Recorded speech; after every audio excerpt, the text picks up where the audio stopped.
ഇന്ന് നമ്മൾ നോക്കാൻ പോകുന്നത് 19/10/2024 ഇടുക്കി മലപ്പുറം ജില്ലയിൽ ചോദിച്ച LD ക്ലർക്ക് എക്സാമിന്റെ ക്വസ്റ്റ്യൻ പേപ്പർ ആണ്. ക്വസ്റ്റ്യൻ പേപ്പർ കോഡ് വരുന്നത് 140/24. ഒന്നാമത്തെ ക്വസ്റ്റ്യൻ, ഗുരുവായൂർ സത്യാഗ്രഹവുമായി ബന്ധപ്പെട്ട് തന്നിരിക്കുന്ന പ്രസ്താവനകളുടെ അടിസ്ഥാനത്തിൽ ശരിയായ ഉത്തരം കണ്ടെത്തുക. ഒന്നാമത്തെ പ്രസ്താവന പറയുന്നത് മന്നത്ത് പത്മനാഭൻ അധ്യക്ഷനും കെ കേളപ്പൻ സെക്രട്ടറിയുമായി ഒരു സത്യാഗ്രഹ കമ്മിറ്റി രൂപീകരിച്ചു. രണ്ടാമത്തെ പ്രസ്താവന പറയുന്നത് ഗാന്ധിജിയുടെ അനുവാദത്തോടെ കെ കേളപ്പൻ 1932 സെപ്റ്റംബർ 22 ക്ഷേത്രനടയിൽ ഉപവാസം ആരംഭിച്ചു. മൂന്നാമത്തെ പ്രസ്താവന പറയുന്നത് ഗാന്ധിജിയുടെ നിർദ്ദേശപ്രകാരം 1932 ഒക്ടോബർ 2 കേളപ്പൻ ഉപവാസം അവസാനിപ്പിച്ചു. നാലാമത്തെ പ്രസ്താവന പറയുന്നത് പയ്യന്നൂരിൽ നിന്ന് ഗുരുവായൂരിലേക്ക് കേളപ്പന്റെ നേതൃത്വത്തിൽ ഒരു കാൽനട സമര പ്രചാരണ ജാഥ പുറപ്പെട്ടു. അപ്പൊ ഇവിടെ ആൻസർ ആയിട്ട് വരുന്നത് ഓപ്ഷൻ ബി ആണ്. 1, 2, 3 മാത്രമാണ് ശരിയായിട്ടുള്ളത്. മന്നത്ത് പത്മനാഭൻ അധ്യക്ഷനും കെ കേളപ്പൻ സെക്രട്ടറിയുമായി ഒരു സത്യാഗ്രഹ കമ്മിറ്റി രൂപീകരിക്കുകയും ഇനി ഗാന്ധിജിയുടെ അനുവാദത്തോടെ കെ കേളപ്പൻ 1932 സെപ്റ്റംബർ 22 ക്ഷേത്രനടയിൽ ഉപവാസം ആരംഭിച്ചു. ഇനി ഗാന്ധിജിയുടെ നിർദ്ദേശപ്രകാരം 1932 ഒക്ടോബർ 2 കേളപ്പൻ ഉപവാസം അവസാനിപ്പിച്ചു. ഗുരുവായൂർ സത്യാഗ്രഹം നടന്നത് 1931 നവംബർ 1 ഗുരുവായൂർ സത്യാഗ്രഹം നടന്നത് 1931 നവംബർ 1. ഇനി ഗുരുവായൂർ സത്യാഗ്രഹത്തിന്റെ പ്രധാന നേതാവ് ആരാണെന്ന് ചോദിച്ചാല് അത് കെ കേളപ്പനാണ്. ഇനി ഗുരുവായൂർ സത്യാഗ്രഹത്തിന്റെ വോളണ്ടിയർ ക്യാപ്റ്റൻ ആണ് AK ഗോപാലൻ എന്ന് പറയുന്നത്. ഗുരുവായൂർ സത്യാഗ്രഹ കമ്മിറ്റിയുടെ പ്രസിഡന്റ് ആരാണെന്ന് ചോദിച്ചാൽ അത് മന്നത്ത് പത്മനാഭനാണ്. ഗുരുവായൂർ സത്യാഗ്രഹത്തെ തുടർന്ന് നിരാഹാരം അനുഷ്ഠിച്ച വ്യക്തിയാണ് കെ കേളപ്പൻ. 1932 സെപ്റ്റംബർ 21 ഗുരുവായൂർ സത്യാഗ്രഹത്തെ തുടർന്ന് നിരാഹാരം അനുഷ്ഠിച്ച വ്യക്തി ആരാണെന്ന് ചോദിച്ചാല് അത് കെ കേളപ്പൻ. 1932 സെപ്റ്റംബർ 21 ഗാന്ധിജിയുടെ നിർദ്ദേശപ്രകാരം നിരാഹാരം അവസാനിപ്പിച്ചത് 1932 ഒക്ടോബർ 2 ഇനി രണ്ടാമത്തെ ക്വസ്റ്റ്യൻ, ഐക്യ കേരള പ്രസ്ഥാനവുമായി ബന്ധപ്പെട്ട് തന്നിരിക്കുന്ന പ്രസ്താവനകളിൽ നിന്ന് ശരിയായവ തിരഞ്ഞെടുത്തെഴുതുക.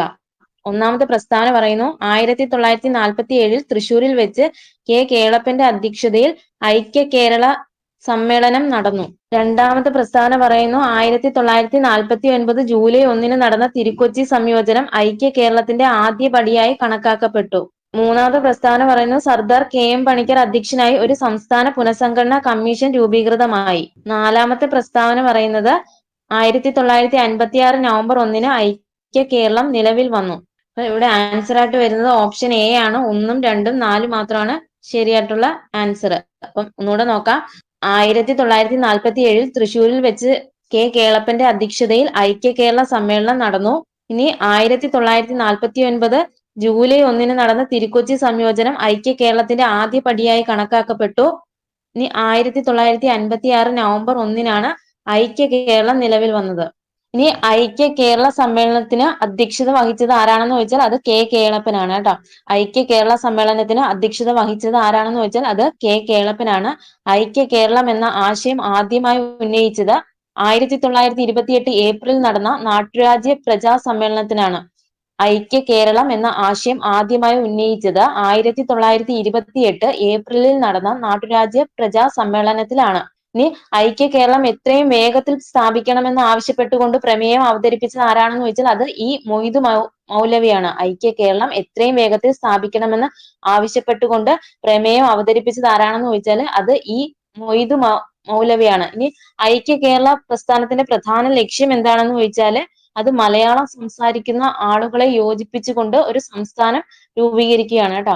ഐക്യ കേരള പ്രസ്ഥാനത്തിന്റെ ലക്ഷ്യം എന്താണെന്ന് ചോദിച്ചാല് മലയാളം സംസാരിക്കുന്ന ആളുകളെ യോജിപ്പിച്ചുകൊണ്ട് ഒരു സംസ്ഥാനം രൂപീകരിക്കുക. ഇനി തിരുക്കൊച്ചി സംയോജനം നടന്ന വർഷം എന്നാണെന്ന് വെച്ചാൽ അത് 1949 ജൂലൈ 1 ഇനി തിരുക്കൊച്ചി സംസ്ഥാനത്തെ ആദ്യ രാജപ്രമുഖ ആരാണെന്ന് വെച്ചാൽ അത് ശ്രീ ചിത്തിര തിരുനാൾ ബാലരാമവർമ്മയാണ് കേട്ടോ.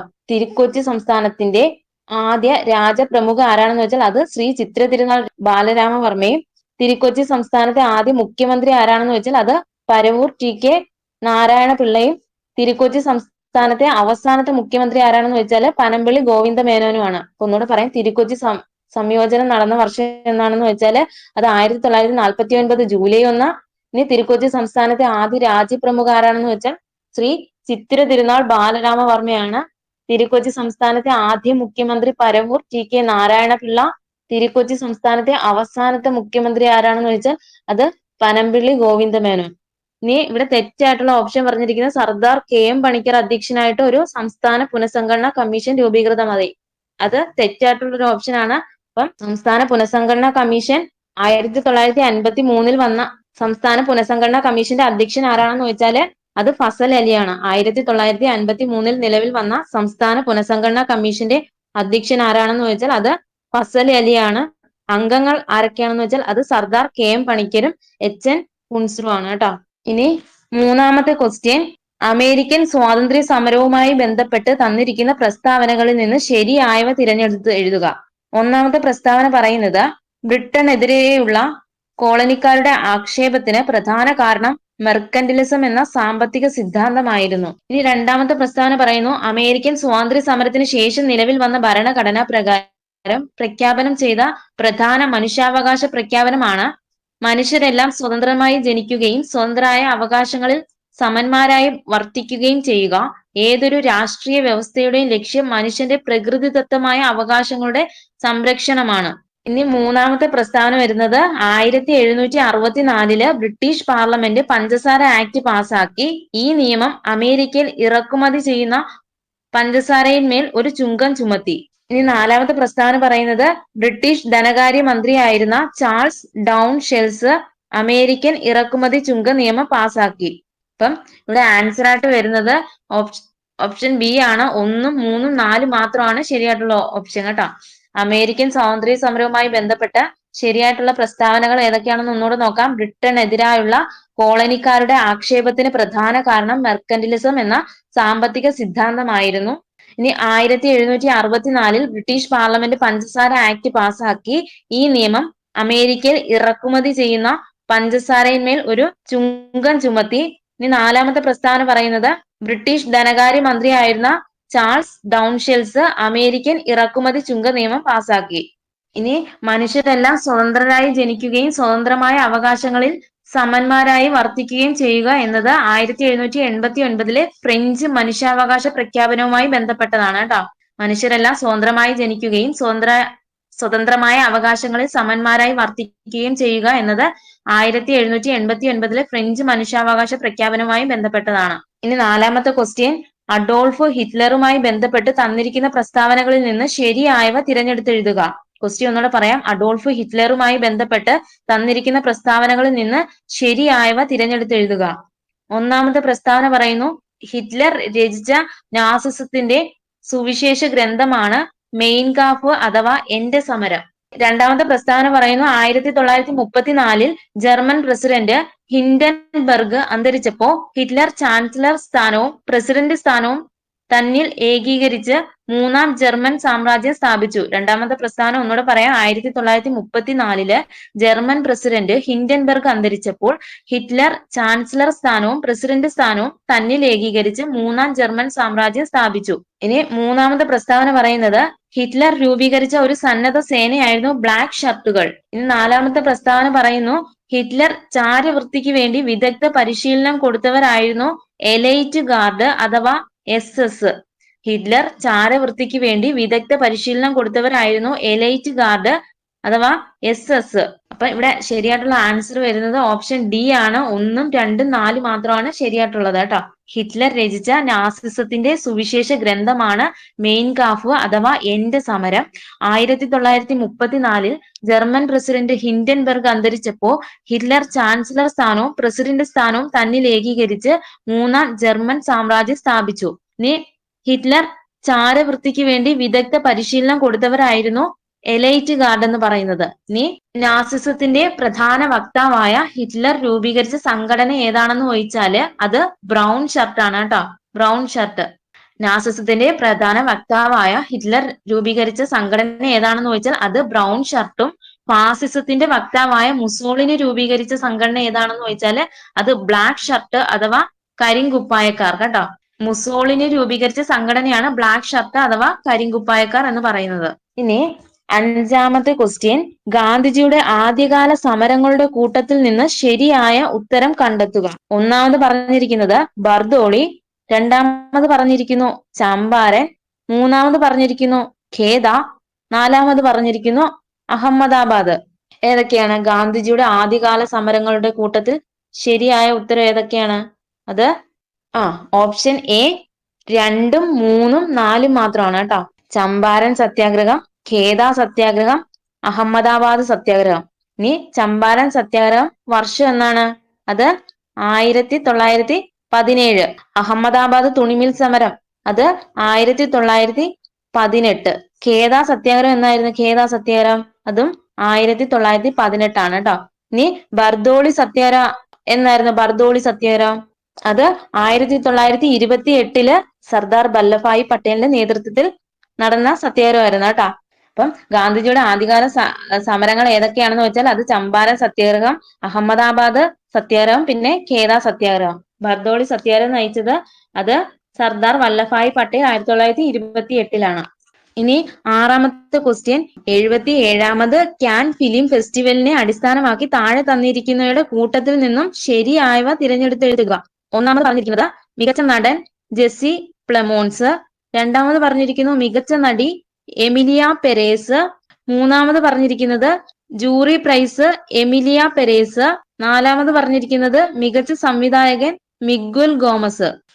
77ാമത് കാൻ ഫിലിം ഫെസ്റ്റിവലിനെ അടിസ്ഥാനമാക്കി താഴെ തന്നിരിക്കുന്നവയുടെ കൂട്ടത്തിൽ നിന്നും ശരിയായവ തിരഞ്ഞെടുത്തെഴുതാനാണ് പറഞ്ഞിരിക്കുന്നത്. ഒന്നാമത്തെ പ്രസ്താവന മികച്ച നടൻ ജെസ്സി പ്ലെമോൺസ്, രണ്ടാമത്തെ പ്രസ്താവന മികച്ച നടി എമിലിയ പെരേസ്, മൂന്നാമത്തെ പ്രസ്താവന ജൂറി പ്രൈസ് എമിലിയ പെരേസ്, നാലാമത് പറഞ്ഞിരിക്കുന്നത് മികച്ച സംവിധായകൻ മിഗ്വൽ ഗോമസ്. അപ്പൊ ഇവിടെ ആൻസർ ആയിട്ട് വരുന്നത് ഓപ്ഷൻ ഡി ആണ് കേട്ടോ. 1, 2, 3, 4 എല്ലാം ശരിയാണ് കേട്ടോ. മികച്ച നടനായിട്ട് തിരഞ്ഞെടുത്തത് ജെസ്സി പ്ലെമോൺസിനെയും മികച്ച നടിയായിട്ട് എമിലിയ പെരേസിനെയും, മികച്ച ജൂറി പ്രൈസ് ആർക്കാണെന്ന് വെച്ചാൽ അതും എമിലിയ പെരേസ്, മികച്ച സംവിധായകൻ മിഗ്വൽ ഗോമസ് കേട്ടോ. ഇനി 7ാമത്തെ ക്വസ്റ്റ്യൻ, ഹരിതഗൃഹവാതകങ്ങൾ നിയന്ത്രിക്കുന്നതിനായുള്ള ആഗോള ശ്രമങ്ങളിൽ ഏറ്റവും പ്രധാനമായ പ്രോട്ടോകോൾ ഏതാണ്?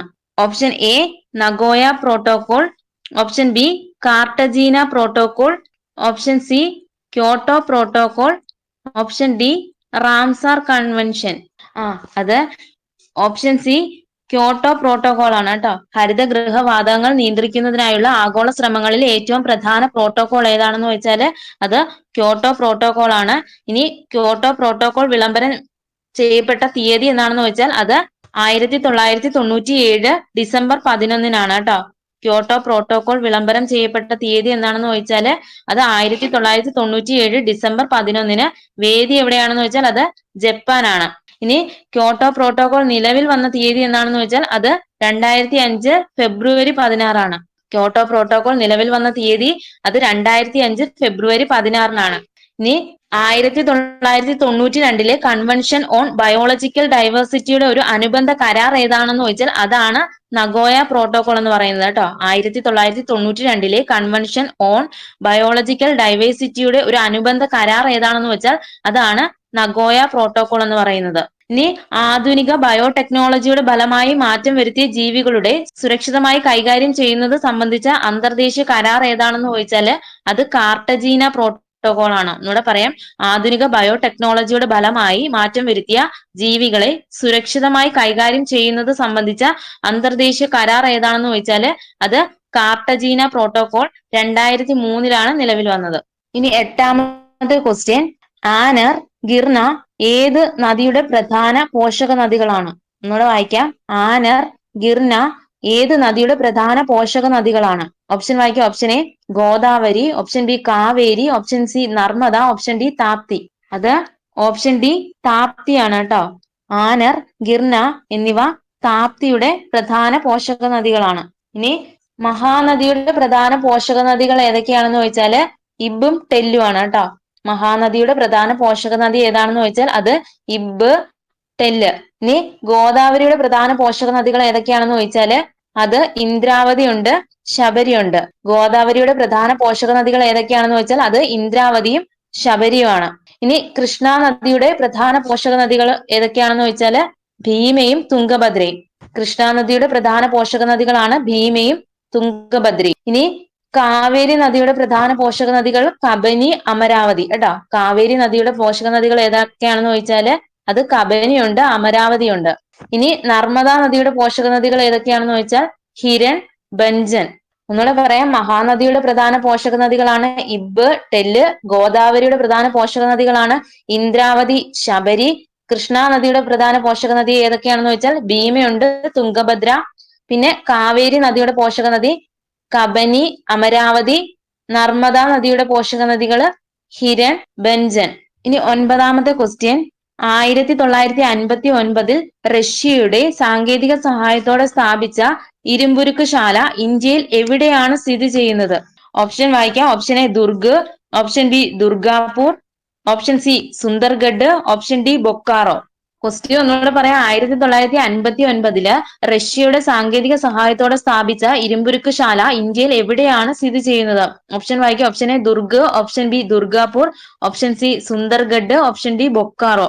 അപ്പം ഇവിടെ ആൻസർ ആയിട്ട് വരുന്നത് ഓപ്ഷൻ എ ദുർഗ് ആണ് കേട്ടോ, ദുർഗ്.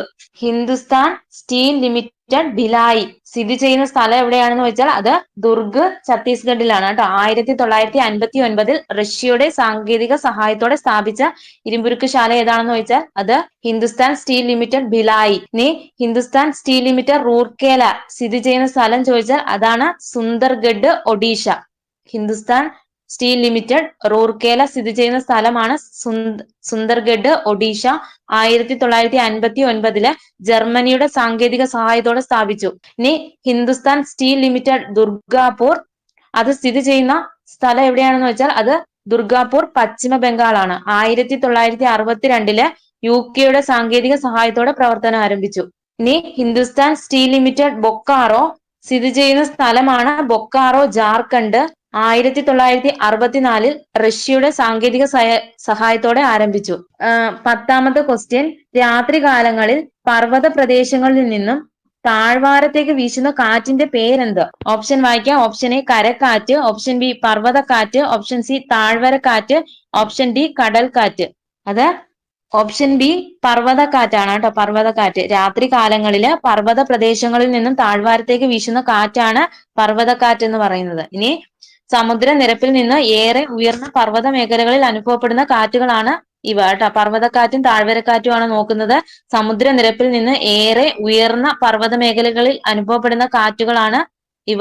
പകൽ സമയത്ത് പർവ്വത മുകളിലെ വായു ചൂട് പിടിച്ച് ഉയരുന്നതിനാൽ താരതമ്യേന ചൂട് കുറഞ്ഞ താഴ്വരയിൽ നിന്നും മുകളിലേക്ക് പർവ്വത ചെരുവുകളിലൂടെ വീശുന്ന കാറ്റ് ഏതാണെന്ന് ചോദിച്ചാൽ അത് താഴ്വരക്കാറ്റാണ്. പകൽ സമയത്ത് പർവ്വത മുകളിലെ വായു ചൂട് പിടിച്ച് ഉയരുന്നതിനാൽ താരതമ്യേന ചൂട് കുറഞ്ഞ താഴ്വരയിൽ നിന്നും മുകളിലേക്ക് പർവ്വത ചെരുവുകളിലൂടെ വീശുന്ന കാറ്റ് ഏതാണെന്ന് ചോദിച്ചാല് അത് താഴ്വരക്കാറ്റാണ് കേട്ടോ.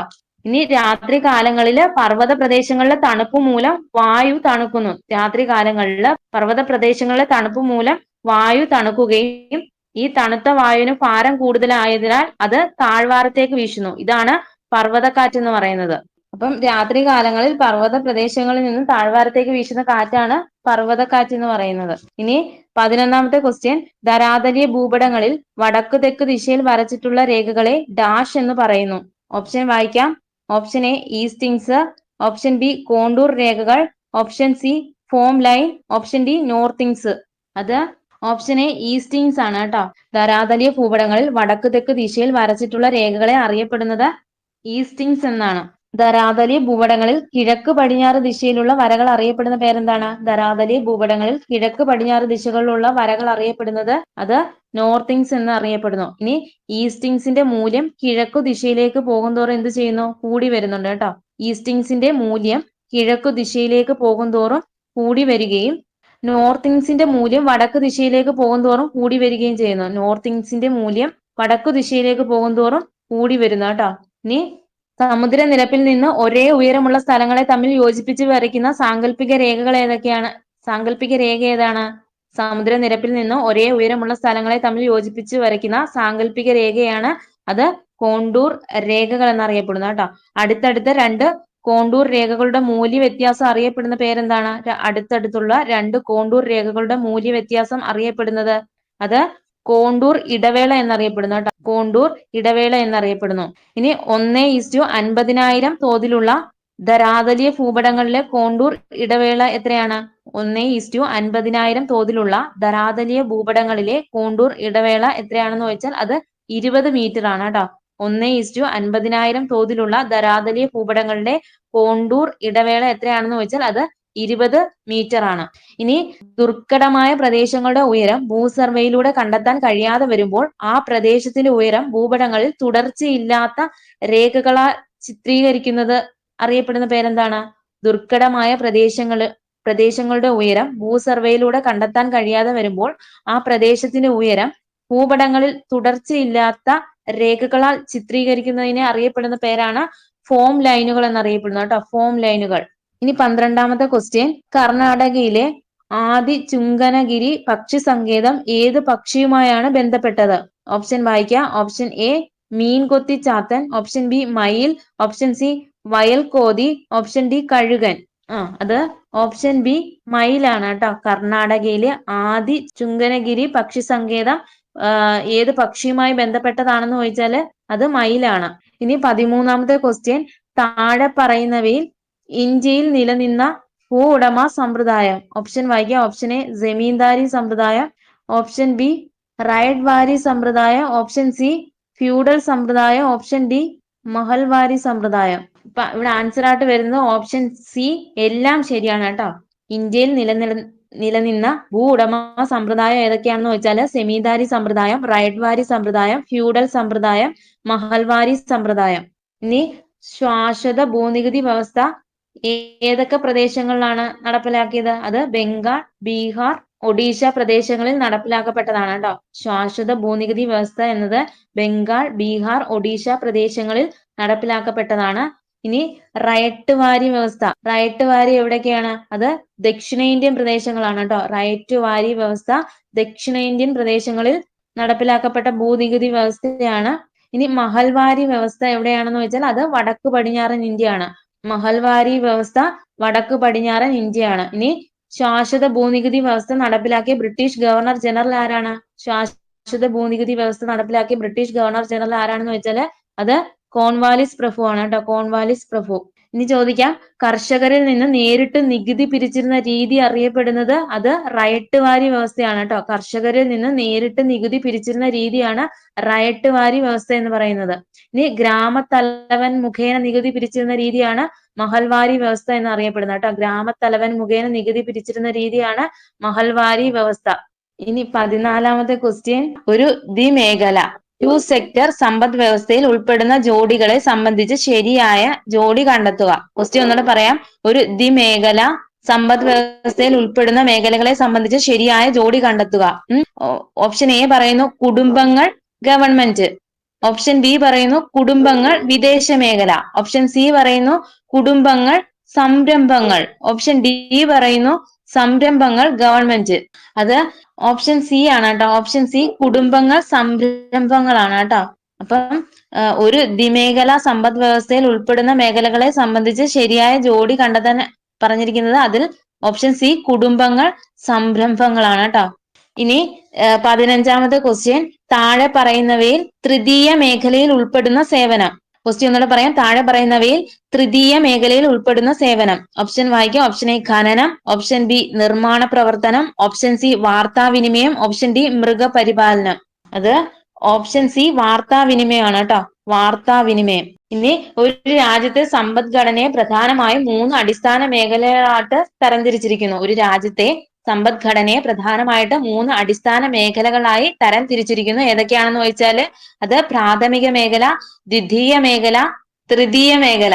ഇനി പ്രാഥമിക മേഖലയുടെ അടിത്തറ എന്നറിയപ്പെടുന്നത് കൃഷിയാണ് കേട്ടോ. പ്രാഥമിക മേഖലയുടെ അടിത്തറ എന്നറിയപ്പെടുന്നത് കൃഷിയാണ്.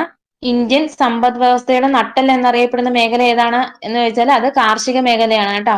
ഇനി പ്രാഥമിക, ദ്വിതീയ, തൃതീയ മേഖലകളിൽ ഏറ്റവും കൂടുതൽ തൊഴിൽ അവസരങ്ങൾ ലഭ്യമാകുന്ന മേഖല ഏതാണെന്ന് ചോദിച്ചാൽ അത് പ്രാഥമിക മേഖലയാണ്. എന്താണ്?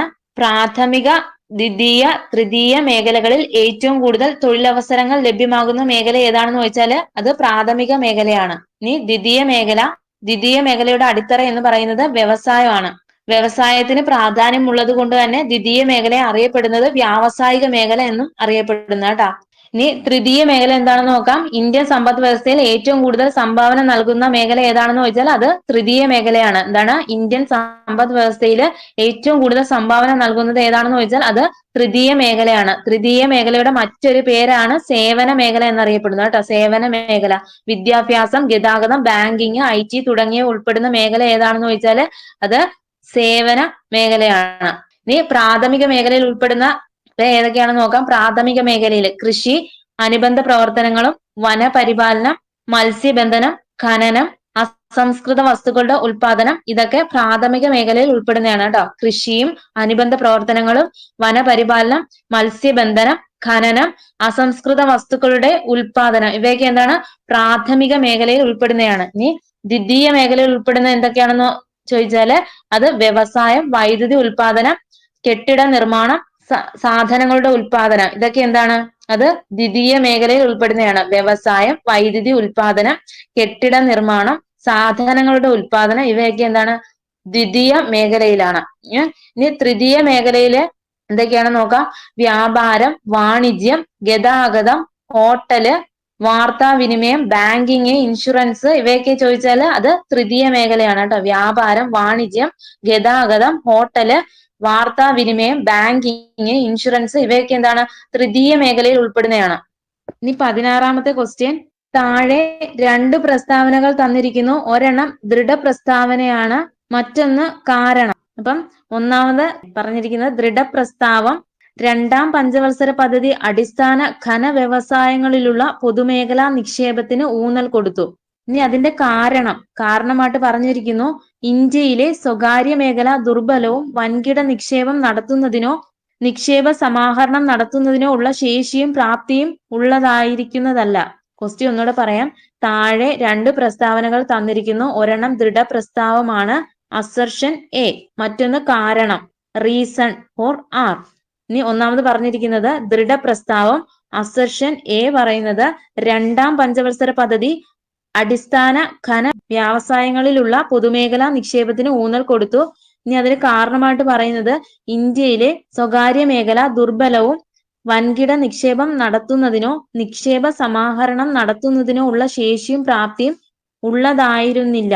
അപ്പൊ ഇവിടെ ആൻസർ ആയിട്ട് വരുന്നത് ഓപ്ഷൻ എയും ആറും ശരിയാണ്. കൂടാതെ ആർ കൃത്യമായ വിശദീകരണമാണ് കേട്ടോ. എയും ആറും ശരിയായിട്ടുള്ള പ്രസ്താവനയാണ്. കൂടാതെ 6 കൃത്യമായ വിശദീകരണമാണ് പറഞ്ഞിരിക്കുന്നത്. അപ്പൊ ഒന്നുകൂടെ നോക്കാം. രണ്ടാം പഞ്ചവത്സര പദ്ധതി അടിസ്ഥാന ഖന വ്യവസായങ്ങളിലുള്ള പൊതുമേഖലാ നിക്ഷേപത്തിന് ഊന്നൽ കൊടുത്തു. ഇനി അതിന്റെ കാരണമായിട്ട് പറയുന്നത് ഇന്ത്യയിലെ സ്വകാര്യ മേഖല ദുർബലവും വൻകിട നിക്ഷേപം നടത്തുന്നതിനോ നിക്ഷേപ സമാഹരണം നടത്തുന്നതിനോ ഉള്ള ശേഷിയും പ്രാപ്തിയും ഉള്ളതായിരുന്നില്ല. ഇനി 17ാമത്തെ ക്വസ്റ്റ്യൻ, ചേരുംപടി ചേർക്കുക. പറഞ്ഞിരിക്കുന്നത് പ്രധാനമന്ത്രി ജൻധൻ യോജന. ഇനി ബി പറഞ്ഞിരിക്കുന്നത് പ്രധാനമന്ത്രി കൗശൽ വികാസ് യോജന. സി പറഞ്ഞിരിക്കുന്നത് രാഷ്ട്രീയ ഗ്രാമ സ്വരാജ് അഭിയാൻ. ഓപ്ഷൻ ഡി പറയുന്നത് ആൻസർ ഇവിടെ വരുന്നത് ഏതാണ്? പ്രധാനമന്ത്രി ജൻധൻ യോജന. ഏതുമായിട്ട് ബന്ധപ്പെട്ടിരിക്കുന്നു? ഇവിടെ ആൻസർ ആയിട്ട് വരുന്നത് ഓപ്ഷൻ സി ആണ് കേട്ടോ. ഓപ്ഷൻ സി ആണ്. പ്രധാനമന്ത്രി ജൻധൻ യോജന എന്തുമായിട്ട് ബന്ധപ്പെട്ടിരിക്കുന്നു? അത് സാർവത്രിക ബാങ്കിംഗ് സേവനമാണ്. എന്താണ്? പ്രധാനമന്ത്രി ജൻധൻ യോജന എന്തുമായി ബന്ധപ്പെട്ടിരിക്കുന്നു? അത് സാർവത്രിക ബാങ്കിംഗ് സേവനമാണ്. ഇനി പ്രധാനമന്ത്രി കൗശൽ വികാസ് യോജന അതെന്തുമായിട്ട് ബന്ധപ്പെട്ടിരിക്കുന്നു എന്ന് ചോദിച്ചാല് അത് ഹ്രസ്വകാല തൊഴിൽ പരിശീലനമാണ് കേട്ടോ. പ്രധാനമന്ത്രി കൗശൽ വികാസ് യോജന എന്തുമായിട്ട് ബന്ധപ്പെട്ടിരിക്കുന്നു? അത് ഹ്രസ്വകാല തൊഴിൽ പരിശീലനമാണ്. ഇനി രാഷ്ട്രീയ ഗ്രാമ സ്വരാജ് അഭിയാന് എന്തുമായിട്ട് ബന്ധപ്പെട്ടിരിക്കുന്നു എന്ന് ചോദിച്ചാല് അത് പഞ്ചായത്തി രാജ് സംവിധാനത്തെ ശക്തിപ്പെടുത്തല്. രാഷ്ട്രീയ ഗ്രാമ സ്വരാജ് അഭിയാന് അത് പഞ്ചായത്തി രാജ് സംവിധാനത്തെ ശക്തിപ്പെടുത്തല്. ഇനി PM ഗ്രാമ സഡക്ക് യോജന എന്തുമായിട്ട് ബന്ധപ്പെട്ടിരിക്കുന്നു? അത് ഗ്രാമീണ റോഡ് വികസനമാണ് കേട്ടോ. ഗ്രാമീണ റോഡ് വികസനം. ഇനി 18ാമത്തെ ക്വസ്റ്റ്യൻ, ഇന്ത്യ ഗവൺമെന്റ് അടുത്ത കാലത്തായി ചെറുധാന്യങ്ങൾ രാജ്യവ്യാപകമായി കൃഷി ചെയ്യുന്നതിന് വലിയ പ്രോത്സാഹനം നൽകുന്നുണ്ട്. കൂടാതെ മില്ലറ്റ്സ് പോഷക സമ്പത്തിൽ മുൻപന്തിയിൽ നിൽക്കുന്നു. ഇന്ത്യയിലെ മില്ലറ്റ്സ് ഉൽപാദനത്തിൽ മുൻപന്തിയിൽ നിൽക്കുന്നത് ഏത് സംസ്ഥാനമാണ്? Option A Punjab, option B Haryana, option C Maharashtra, option D Rajasthan. അത് ഓപ്ഷൻ ഡി രാജസ്ഥാനാണ് കേട്ടോ. ഇന്ത്യയിലെ മില്ലറ്റ്സ് ഉൽപാദനത്തിൽ മുൻപന്തിയിൽ നിൽക്കുന്ന സംസ്ഥാനം ഏതാണെന്ന് ചോദിച്ചാല് അത് രാജസ്ഥാനാണ്. 2023 മില്ലറ്റ് ഇയർ ആയിട്ട്. 2024 അന്താരാഷ്ട്ര ഒട്ടക വർഷം. 2023 അന്താരാഷ്ട്ര മില്ലറ്റ് വർഷം. 19ാമത്തെ ക്വസ്റ്റ്യൻ, PM സൂര്യകർ മുഫ്ത് ബിജിലി യോജന പദ്ധതിയുമായി അനുയോജ്യമല്ലാത്ത പ്രസ്താവന ഏത്? ഓപ്ഷൻ എ ഇന്ത്യയിലെ കുടുംബങ്ങൾക്ക് സൗജന്യ നിരക്കിൽ വൈദ്യുതി ലഭ്യമാക്കാൻ തുടങ്ങിയ പദ്ധതി. ഓപ്ഷൻ ബി പറയുന്നത് ഈ പദ്ധതി പ്രകാരം വീടുകളുടെ മുകളിൽ സോളാർ പാനൽ വയ്ക്കാൻ സബ്സിഡി നൽകുന്നു. ഓപ്ഷൻ സി പറയുന്നു പദ്ധതി പ്രകാരം 1 കോടി കുടുംബങ്ങൾക്ക് ഗുണം ലഭിക്കുമെന്ന് പ്രതീക്ഷിക്കുന്നു. ഓപ്ഷൻ ഡി പറയുന്നത് സോളാർ പാനൽ സ്ഥാപിക്കുന്നതിന്റെ മുഴുവൻ ചെലവും ഈ പദ്ധതി പ്രകാരം കുടുംബങ്ങൾക്ക് ലഭിക്കുന്നു. അപ്പൊ ഇവിടെ ആൻസർ ആയിട്ട് വരുന്നത് ഓപ്ഷൻ ഡി ആണ്. സോളാർ പാനൽ സ്ഥാപിക്കുന്നതിന്റെ മുഴുവൻ ചെലവും ഈ പദ്ധതി പ്രകാരം കുടുംബങ്ങൾക്ക് ലഭിക്കുന്നു. ഇത് തെറ്റായിട്ടുള്ള പ്രസ്താവനയാണ് കേട്ടോ. അപ്പം PM സൂര്യകർ മുഫ്ത് ബിജിലി യോജന പദ്ധതി പ്രകാരം ഇന്ത്യയിലെ കുടുംബങ്ങൾക്ക് സൗജന്യ നിരക്കിൽ വൈദ്യുതി ലഭ്യമാക്കാൻ തുടങ്ങിയ പദ്ധതിയാണ്. ഇന്ത്യയിലെ കുടുംബങ്ങൾക്ക് സൗജന്യ നിരക്കിൽ വൈദ്യുതി ലഭ്യമാക്കാൻ തുടങ്ങിയ പദ്ധതി ഏതാണെന്ന് ചോദിച്ചാൽ അത് PM സൂര്യകർ മുഫ്ത് ബിജിലി യോജനയാണ്. ഈ പദ്ധതി പ്രകാരം വീടുകളുടെ മുകളിൽ സോളാർ പാനൽ വയ്ക്കാൻ സബ്സിഡി നൽകുന്നു. പദ്ധതി പ്രകാരം 1 കോടി കുടുംബങ്ങൾക്ക് ഗുണം ലഭിക്കുമെന്ന് പ്രതീക്ഷിക്കുന്നു കേട്ടോ. ഇനി പ്രധാനമന്ത്രി സൂര്യകർ മുഫ്ത് ബിജിലി യോജന ആരംഭിച്ച വർഷം എന്നാണെന്ന് വെച്ചാൽ അത് 2024 ഫെബ്രുവരി 15 കേട്ടോ. ഇനി 1 കോടി കുടുംബങ്ങൾക്ക് പ്രതിമാസം 300 യൂണിറ്റ് വരെ സൗജന്യമായി വൈദ്യുതി നൽകുക എന്നതാണ് ഈ പദ്ധതിയുടെ ലക്ഷ്യം. എന്താണ്? 1 കോടി കുടുംബങ്ങൾക്ക് പ്രതിമാസം 300 യൂണിറ്റ് വരെ സൗജന്യമായി വൈദ്യുതി നൽകുക എന്നതാണ് ഈ പദ്ധതിയുടെ പ്രധാന ലക്ഷ്യം എന്ന് പറയുന്നത്. ഇനി പ്രധാന നേട്ടങ്ങൾ എന്തൊക്കെയാണെന്ന് നോക്കാം. കുറഞ്ഞ നിരക്കിലുള്ള വൈദ്യുതി ബില്ലായിരിക്കും, ഊർജ സ്വയം പര്യാപ്തതയും സാമ്പത്തിക ആശ്വാസവും, ഉൽപ്പാദിപ്പിക്കുന്ന മിച്ച വൈദ്യുതി വിൽക്കുക വഴി അധിക വരുമാനവും കിട്ടുന്നു കേട്ടോ. പ്രധാന നേട്ടങ്ങൾ കുറഞ്ഞ നിരക്കിലുള്ള വൈദ്യുതി ബില്ലുകൾ, ഊർജ സ്വയം പര്യാപ്തതയും സാമ്പത്തിക ആശ്വാസവും, ഉൽപ്പാദിപ്പിക്കുന്ന മിച്ച വൈദ്യുതി വിൽക്കുക വഴി അധിക വരുമാനം ലഭിക്കുകയും ചെയ്യുന്നു. ഇനി 20ാമത്തെ ക്വസ്റ്റ്യൻ, ഇന്ത്യൻ ഭരണഘടനയുടെ ആമുഖത്തിന് ആധാരമായി മാറിയ ലക്ഷ്യപ്രമേയത്തിനെ സംബന്ധിക്കുന്ന ശരിയായ പ്രസ്താവന താഴെ പറയുന്നവയിൽ ഏതാണ്? ഒന്നാമത്തെ പ്രസ്താവന പറയുന്നു ലക്ഷ്യപ്രമേയം നെഹ്റുവും അംബേദ്കറും കൂടി അവതരിപ്പിച്ചു. രണ്ടാമത്തെ പ്രസ്താവന പറയുന്നു അംബേദ്കർ ഡ്രാഫ്റ്റിംഗ് കമ്മിറ്റിയിൽ അവതരിപ്പിച്ചു.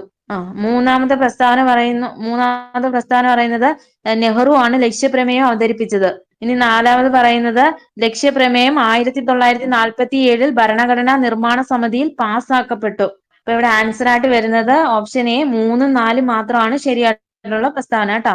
ഇനി ലക്ഷ്യപ്രമേയം അവതരിപ്പിച്ചത് ആരാണ്? ലക്ഷ്യപ്രമേയം അവതരിപ്പിച്ചത് അത് ജവഹർലാൽ നെഹ്റു ആണ് കേട്ടോ. ലക്ഷ്യപ്രമേയം അവതരിപ്പിച്ചത് ജവഹർലാൽ നെഹ്റു ആണ്. 1946 ഡിസംബർ 13 1946 ഡിസംബർ 13 കേട്ടോ. ഇനി ജവഹർലാൽ നെഹ്റു അവതരിപ്പിച്ച ലക്ഷ്യപ്രമേയം ഭരണഘടനാ നിർമ്മാണ സഭ അംഗീകരിച്ച തീയതി എന്നാണെന്ന് ചോദിച്ചാൽ അത് 1947 ജനുവരി 22. ഇനി 21ാമത്തെ ക്വസ്റ്റ്യൻ ആണ്, ഇന്ത്യൻ ഭരണഘടനയുമായി ബന്ധപ്പെട്ട് 8 പ്രധാന കമ്മിറ്റികൾ രൂപീകരിക്കപ്പെട്ടു.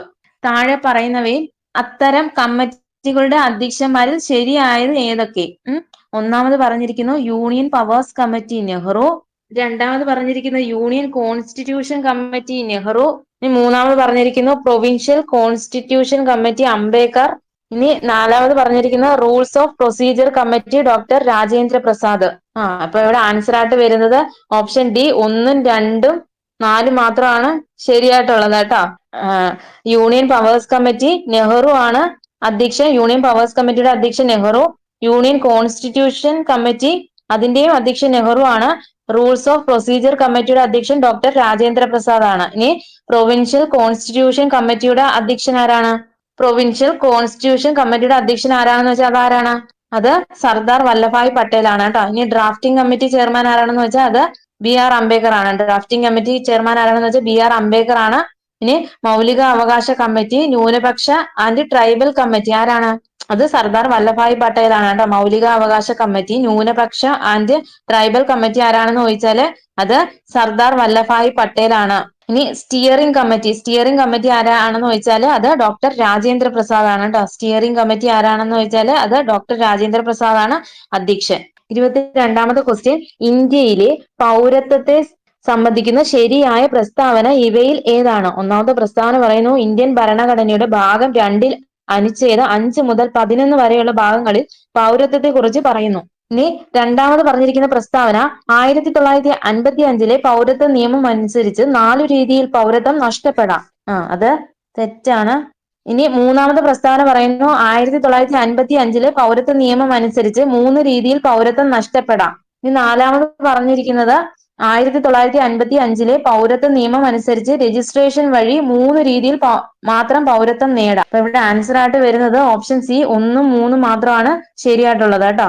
ഇന്ത്യൻ ഭരണഘടനയുടെ ഭാഗം 2 അനുച്ഛേദം 5 മുതൽ 11 വരെയുള്ള ഭാഗങ്ങളിൽ പൗരത്വത്തെ കുറിച്ച് പറയുന്നു. 1955 പൗരത്വ നിയമം അനുസരിച്ച് 3 രീതിയിൽ പൗരത്വം നഷ്ടപ്പെടാം കേട്ടോ. ഇനി അത് ഇന്ത്യൻ പൗരത്വ നിയമം അനുസരിച്ച് ഒരു ഇന്ത്യൻ പൗരന് 3 രീതിയിൽ പൗരത്വം നഷ്ടപ്പെടാം. അതെങ്ങനെയൊക്കെയാണെന്ന് നോക്കാം. പരിത്യാഗം അഥവാ സ്വമേധയുള്ള പൗരത്വം ഉപേക്ഷിക്കല്, ഇനി നിർത്തലാക്കൽ, പിന്നീട് പറയുന്നത് പൗരത്വ അപഹരണം കേട്ടോ.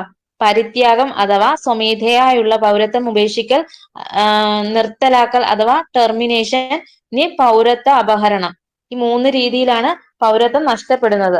ഇനി ഇന്ത്യൻ പൗരത്വ നിയമം അനുസരിച്ച് ഒരു വ്യക്തിക്ക് 5 രീതിയിൽ പൗരത്വം ലഭിക്കുന്നു. ഇനി ഏതൊക്കെയാണെന്ന് ചോദിച്ചാല് ജന്മസിദ്ധമായ പൗരത്വം ബൈ ബെർത്ത്, ജന്മസിദ്ധമായ പൗരത്വം ബൈ ബെർത്ത്, പിന്തുടർച്ച വഴിയുള്ള പൗരത്വം ബൈ ഡിസെന്റ്, ഇനി രജിസ്ട്രേഷൻ മുഖാന്തരം ബൈ രജിസ്ട്രേഷൻ, ചിരകാലവാസം മുഖേന, ചിരകാലവാസം മുഖേന ബൈ നാച്ചുറലൈസേഷൻ, പ്രാദേശിക സംയോജനം മൂലം, പ്രാദേശിക സംയോജനം മൂലം ബൈ ഇൻകോർപ്പറേഷൻ ഓഫ് ടെറിട്ടറീസ്. അപ്പം 5 രീതിയിൽ പൗരത്വം ലഭിക്കുന്നു. ജന്മസിദ്ധമായ പൗരത്വം, പിന്തുടർച്ച വഴിയുള്ള പൗരത്വം, രജിസ്ട്രേഷൻ മുഖാന്തരം, ചിരകാലവാസം മുഖേന, പ്രാദേശിക സംയോജനം മൂലം. ഇനി 23ാമത്തെ ക്വസ്റ്റ്യൻ ക്യാൻസൽ ആണ് കേട്ടോ. ക്യാൻസൽ ആണ്. ശരിയായ ഉത്തരം ഇല്ലാത്തത് കൊണ്ട് ക്യാൻസൽ ആക്കിയതാ. ഒന്ന് നോക്കാം. മൗലിക അവകാശങ്ങളുമായി ബന്ധപ്പെട്ട് താഴെ തന്നിരിക്കുന്ന വിവിധ പ്രസ്താവനകളിൽ ഏറ്റവും ശരിയായത് ഏതാണെന്നാണ് ചോദ്യം. ഏതെങ്കിലും ഒരു മതത്തിന്റെയോ മതവിഭാഗത്തിന്റെയോ സംരക്ഷണത്തിനോ പ്രചാരണത്തിനോ ചെലവാക്കിയ തുകയ്ക്ക് നികുതികൾ പാടില്ല എന്ന് 27ാം വകുപ്പ് പറയുന്നു. ഈ 32ാം വകുപ്പിനെ നെഹ്റു ഹൃദയവും ആത്മാവും എന്ന് വിശേഷിപ്പിച്ചു. മൂന്നാമത് പറഞ്ഞിരിക്കുന്നത് കേശവാനന്ദ ഭാരതി കേസിന് മൗലിക അവകാശവുമായി ഒരു ബന്ധവുമില്ല. ഇനി നാലാമത് പറഞ്ഞിരിക്കുന്നത് ഇന്ത്യൻ ഭരണഘടനയിലെ അനുച്ഛേദം 23 മനുഷ്യക്കടത്തിനെയും നിർബന്ധിത ജോലിയെയും എതിർക്കുന്നുണ്ട്. ആർട്ടിക്കിൾ 27 പറയുന്നത് എന്താണെന്ന് ഒന്ന് നോക്കാം. ഏതെങ്കിലും മതത്തിന്റെയോ മതവിഭാഗത്തിന്റെയോ വിപുലീകരണത്തിനോ പരിപാലനത്തിനോ വേണ്ടി ഒരു വ്യക്തിയും നികുതി അടയ്ക്കാൻ നിർബന്ധിതരല്ല കേട്ടോ. ഏതെങ്കിലും മതത്തിന്റെയോ മതവിഭാഗത്തിന്റെയോ വിപുലീകരണത്തിനോ പരിപാലനത്തിനോ വേണ്ടി ഒരു വ്യക്തിയും നികുതി അടയ്ക്കാൻ നിർബന്ധിതരല്ല എന്ന് പറയുന്ന ആർട്ടിക്കിൾ ഏതാണെന്ന് വെച്ചാൽ അത് 27 ആണ് കേട്ടോ. എന്നാല് ഇനി 32ാം വകുപ്പിനെയാണോ നെഹ്റു ആണോ പറഞ്ഞ ഹൃദയവും ആത്മാവും എന്ന്? 32ാം വകുപ്പിനെ അത് BR അംബേദ്കർ ആണ് കേട്ടോ. 32ാം വകുപ്പിനെ ഹൃദയവും ആത്മാവും എന്ന് വിശേഷിപ്പിച്ചത് BR അംബേദ്കർ ആണ്. ഇനി കേശവാനന്ദ ഭാരതി കേസിന് മൗലിക അവകാശങ്ങളുമായിട്ട് ബന്ധമുണ്ട് കേട്ടോ. മൗലിക അവകാശങ്ങളുമായിട്ട് അപ്പം കേശവാനന്ദ ഭാരതി കേസിന് മൗലിക അവകാശവുമായിട്ട് ബന്ധമുണ്ട് കേട്ടോ. അപ്പം എന്താണ് പറയുന്നത്? ആമുഖം ഭരണഘടനയുടെ ഭാഗമാണെന്ന് സുപ്രീം കോടതി വിലയിരുത്തിയ കേസ് ഏതാണെന്ന് വെച്ചാൽ അതാണ് Kesavananda Bharati versus state of Kerala കേട്ടോ.